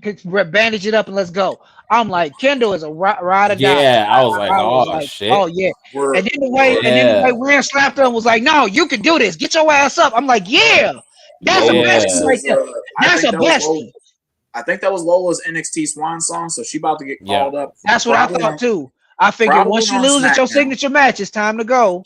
She's probably going to be on SmackDown because Damian. I know her and Damian Priest are together. So they do, but so I know Sol Ruka in that tag match they announced for tomorrow. I think it's Roxanne and Raquel against Sol and the partner of her choosing. Lola could pop up better on Raw. Yeah, so I mean. She could pop up on Raw. Yeah. She might pop up on Raw. I figured she'd be on SmackDown because her and Priest are dating, but she would probably be a better fit on Raw. I just hope they book her well, because she's got the same skill set as Shayna Baszler, but what she has that Shayna didn't is she's smoking hot. And crowd appeal. She has more crowd appeal, and it's not just because she's smoking hot, but that is true. She is smoking hot. Yeah, so Shayna, I was not a big fan of when they were pushing Shayna, just because a lot of her matches were very slow and meticulous, and it's like they would be good sometimes, but most of the time it was okay. Break the arm, break the leg, baby girl, you're going to be selling for 30 minutes. Oh, great! Right. Yeah, like, I know the MMA thing. Like Matt Riddle's is an MMA guy, but Matt Riddle, he would be exciting, when he was having his matches. Shayna, in my opinion, was not. No, Shayna was all about business, and it didn't sell well because there have been people before her that were all about business, but they knew how to use it better. I will say that about Shayna. She did not use it as well as the people that came before her who had that same type of I'm serious as all hell persona. And I think that was Shayna being Shayna, but not turning it up. Yeah. Does that make sense? Like Solo is being Solo, but he's turned it up to 11. He's leaning into himself more. Shayna never really leaned in my opinion. Shayna didn't lean into herself enough. Or she, you see what I'm saying? She you can be serious and still sell it. Yeah, she was serious, but people didn't care. Yeah. And I think Zoe had a similar problem. Shit, Sonya Deville did too. The problem with Zoe Stark was she never had a character. Zoe Stark is a great wrestler. This is true. She never really had a character. In 2026, if you're going to make it in one of these bigger companies, being a great wrestler is the bare minimum. It's a serious character. You need a character. And Sonya Deville, my problem with Sonya Deville is she came off a little racist. Sonya Deville wasn't. She probably wasn't. But for a good year, she was picking on Naomi and Bianca, and that bothered me. I wasn't digging that. I hated that feud because it was set up for a WrestleMania match, and it never happened. Sonya was fucking with Naomi for months. And they never paid it off. Yes. Nope. And then all they did was move her over to Raw, and she was doing the same thing to Bianca. I'm like, really? Yeah, I'm like, I don't like that. Because like when it first happened, when she was picking on Naomi, I was feeling a kind of way, but I'm like, nah, I'm crazy. If I'm not mistaken, ain't Sonya an ethnic woman herself? Yeah. That's why I'm like, huh? Yeah, I think so. That's why I thought I was crazy for it. But then when they switched her over to Raw and she started doing the exact same thing to another black woman, I'm like, okay, once is coincidence. Twice? Twice? Right. Nah. I ain't riding with this. I am not riding with this. Like, come on. Yeah, it was some foolishness. Yeah, it was. And when Naomi had to go to Bianca and be like, you gonna be all right with that. That felt like a talk a black person was having with another black person about a black person problem. I'm like, WWE, you skating real close to this. I need you to deaden this. Daria Ray is doing all right in TNA, so yeah. From what I've been seeing. That's pretty much all I got. I mean, I watched Dynamite and Collision this week. I did watch Impact. You don't sound impressed by those? I don't remember a whole lot coming from Impact. And Dynamite, they had their Grand Slam show. So it was basically just like a bunch of matches. Yeah, I watched most of Dynamite, I feel like, but Kyle Fletcher and Mike Bailey was a pretty great match. Will Ospreay and Mark Davis, great match, but Will Ospreay kicking out of 3 pile drivers is fucking insane. Typical AEW, man. They don't. It was an AEW show if you've ever seen AEW. If you like the AEW style, you loved it. If you are not a fan of AEW style, then it ain't for you. It didn't push a lot of story this week, so I don't really have much to say about it. Yeah, and that's what I kind of felt. That's the only reason why I was like, oh, like there were good matches from what I saw, but I was like, there was plenty of good matches, but again, good matches is the bare minimum. I need a compelling narrative to go with it, and I know it's when they have their show in Mexico, so that's why they did it. right. It just other than that, it wasn't doing much for it. Now, okay, so T, help me out on Collision. I know Eddie Kingston had a match. Did they have Continental Classic matches on Collision? It was in the Continental Cup. He beat Jake Doyle in the first round. Eddie Kingston beat Jake Doyle. Ace Austin lost to Claudio Castagnoli, and it was an Orange Cassidy beat Matt Sydal. So those were the first. I know Joseph is steaming about them results. Yeah. Oh my God! Like, those were the first three matches in the Continental Cup. I know he running around punching air right now. Yeah. Eddie won and Orange Cassidy won. I know he like and that's probably why we ain't heard from him today, because Eddie Kingston and Orange Cassidy won. That's probably why we ain't heard from him today. No, he need to answer my question. You said not mad at Orange Cassidy. Why you defended Theory when he mid? On Wednesday, they got Jack Perry and John Moxley, so they'll be facing off in the first round. If Jack Perry beats John Moxley, it's not happening. John Moxley ain't no goddamn way. They got Jay White and David. They got Jay White and David Finlay. That's another first round matchup, and I think that's how they're gonna. I think Jay's gonna beat Finlay, and that's how they're gonna pay off this whole dogs and bang bang gang. Yeah, I hope so. I'm hoping that Jay will be able to wrestle the match, because he's still looked pretty gnarly coming out of Redemption. Because Finlay went for that dominator that turned into a Gonzo bomb, and Jay was. Yeah, I saw a picture of that landing. I was like, Jesus Christ! I was like, bro, he just came back. He ain't even had 4 matches. Like shit. Can we take care of this man? Yeah, for real. So I'm hoping all is well with that one. If it isn't, then well, shit. We'll have to see. Yeah. But other than that, ain't a whole lot going on. At least I mean, it was SummerSlam, so SummerSlam was a newsworthy show. Raw was newsworthy. SmackDown had some news going on too. So it's WWE has a chance to become interesting. Although I'm expecting them to find a way to fumble the bag. Yeah, because that's what they do. That's what Hunter they put the fries in the bag and then put the bag in the garbage. I don't understand. We know you want the hot food. We're not going to serve it to you, bro. We're going to put it in the refrigerator and then wait until it's cold. Right, and then microwave it. So that's what they gonna fucking do. They'll be all right. Yeah, I mean, there's some exciting stuff coming up. I mean, you got Triple Mania next month. Wave. AEW All In is on August 30th. I will be locked the fuck in for that one. Because I'm gonna be locked in watching Will Ospreay become AEW World Champion and watching Dave Meltzer fucking jizz in his pants when he gives it an 8-star rating. Right, when he gives a match a year before the year's up. Mm-hmm. Exactly. I mean, I might too, to be honest. Like Kenny and Ospreay at Wrestle Kingdom in 2023, that was my match of the year that year because it was fucking amazing.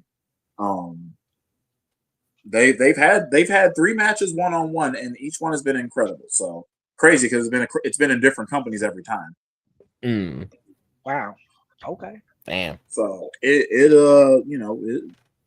I'm expecting it to be good. The narrative they're going with neither one is a heel. They're both baby faces, but Ospreay doesn't trust Kenny, which makes perfect sense. And the whole story is, can Will Ospreay pull the trigger? Can he do what is necessary to be the world champion? The AEW world title is supposed to be this big prestigious title, but Ospreay is has been soft when it comes to, pulling the trigger. It's why he failed against Swerve Strickland. It's why he failed against Hangman. Can he do what he needs to do when it counts? That's the story they're trying to tell. And they're having John Moxley and shit get involved in everything. And it's like, all right, cool. I understand. not ideal the way they've been going about it. I could do without all the Death Riders nonsense. That's what I was saying. Like Yeah, the Death Rider part, I agree I with don't that, understand that, but sure. Yeah. But the end goal is Will Ospreay will be AEW World Champion come August 31st. So now, if he's not, I expect an unhealthy amount of rage. There was one notable thing to happen on Dynamite. I forgot. MJF came back. Yeah. Yes. Oh shit! I can't believe I forgot about that. So did we. He came back and so it was a three-way match. It was Andrade, Tommaso Ciampa, and Commander, and the winner gets to be number one in the Casino Gauntlet at All In. Andrade won the match. Okay, and he's cutting a promo. Commander win that match. Joseph was going to be 0 for 3 this week. Yeah, Andrade won the match. Yeah.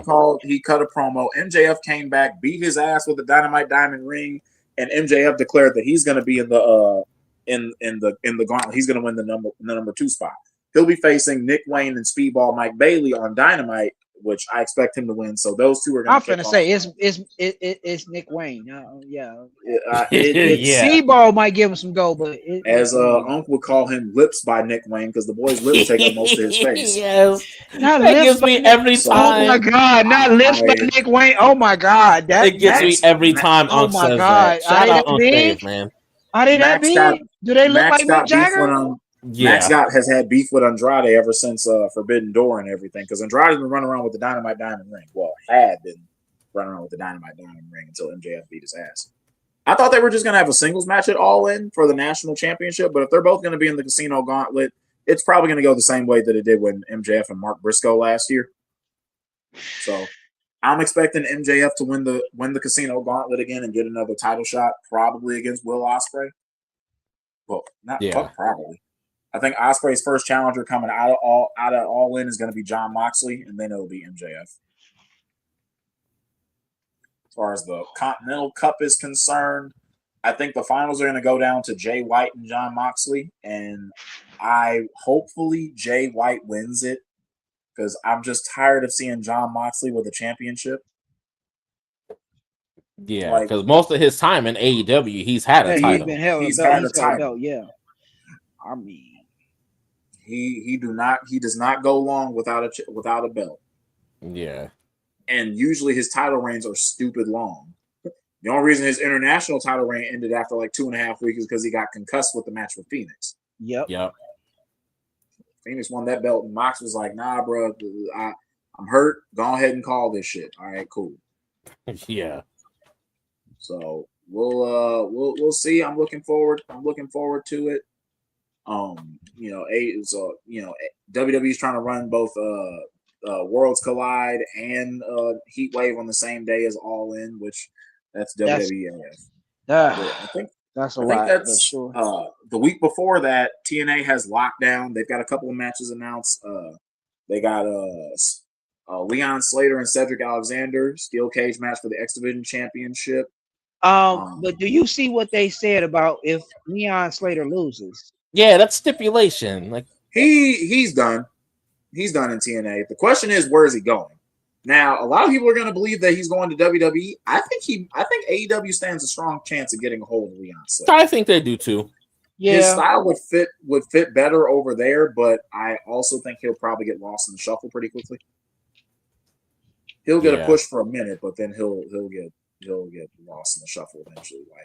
I hate the way AEW books the Rascals, for example. The Rascals need to be mixing up and them tag and trios title divisions. Yes. Yeah. So I'd like to see them do something with that.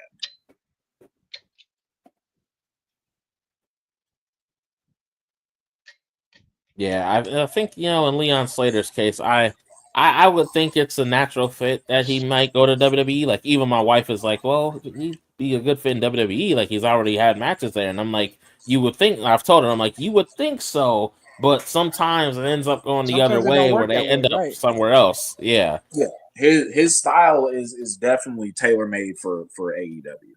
Yeah. So we'll have to see. It's my interest isn't very high, but it's a little bit higher than it was about a month or two ago. That's understandable. Yeah, it's post SummerSlam. It can usually go either which way after SummerSlam, just because they start getting into that slower period. Because they don't do until big resets after SummerSlam like they do after WrestleMania. No, not really. I mean, they try to. It doesn't really get that way. I think this year it did pretty well. Work out. Like the 2024 one, I thought was really good. Last year's, not so much, but this year's I thought was pretty good. I mean, 2-night SummerSlam was better than 2-night WrestleMania this year. Oh, hell yeah! But it also illustrates the point. They don't need a 2-night SummerSlam. They don't need a 2-night anything. But they're about to do a 2-night Rumble, which unfortunately is close to what you've been predicting. I'm telling you, a 2-night Rumble kind of makes sense because you can main event each night with a Rumble. Yeah, Just like you can main event each night with a Money in the Bank match. Just like you can main event each night with a War Games Money match. in the Bank definitely don't need to be 2 nights. No, and I've been standing by that since you said it years ago. SummerSlam don't need to be 2 nights, and here we are. If it was up to me, I'd kill the whole Money in the Bank concept altogether, at least for a few years. I think the only other person who has said that is Joseph. I remember him kind of saying a similar thing about that, and I'm like, I get it, but I'm torn because I love the Money in the Bank concept, but they've really nerfed that match since I don't know the pandemic. It doesn't hit as hard to the fucking ground, and I swear to God, I do not want to watch another for a 4th straight year. LA Knight get fingertips away from the damn briefcase, only to get knocked down by the actual winner. Yeah, I don't want to see that. Tired of that. But it's messed up because as much as I want to see Trick Williams win it, I want to see LA Knight win it. Yeah. I think I would at the beginning of the year I was going to say Trick. I'm thinking more towards Trick. I'm sorry. At the beginning of the year I want to say LA Knight. I'm thinking more towards Trick Williams right now. Especially after he lost that belt. Because we didn't think he was going to lose that belt this week or last weekend, and he did. So here we are. So yeah. Unless something else changes that throws him into the title picture, I think Money in the Bank will put him squarely in that. Somebody tell him, do not add fur to the goddamn briefcase. He probably will. Please don't do that stupid trope where y'all have the Money in the Bank winner losing every fucking match until they cash the bitch in. Right. With Trick, I don't think they can afford to do that. LA Knight, they could. Trick, I don't think they have any room to do that with. Like, he's a guy who can make a lot of money and can be a real big star. He's got all the qualities. Right. Sure does. Just don't bullshit with it. It's not that hard. It's not. And for whatever reason, they seem to do it a lot. Right. They insist on their foolishness. Yes.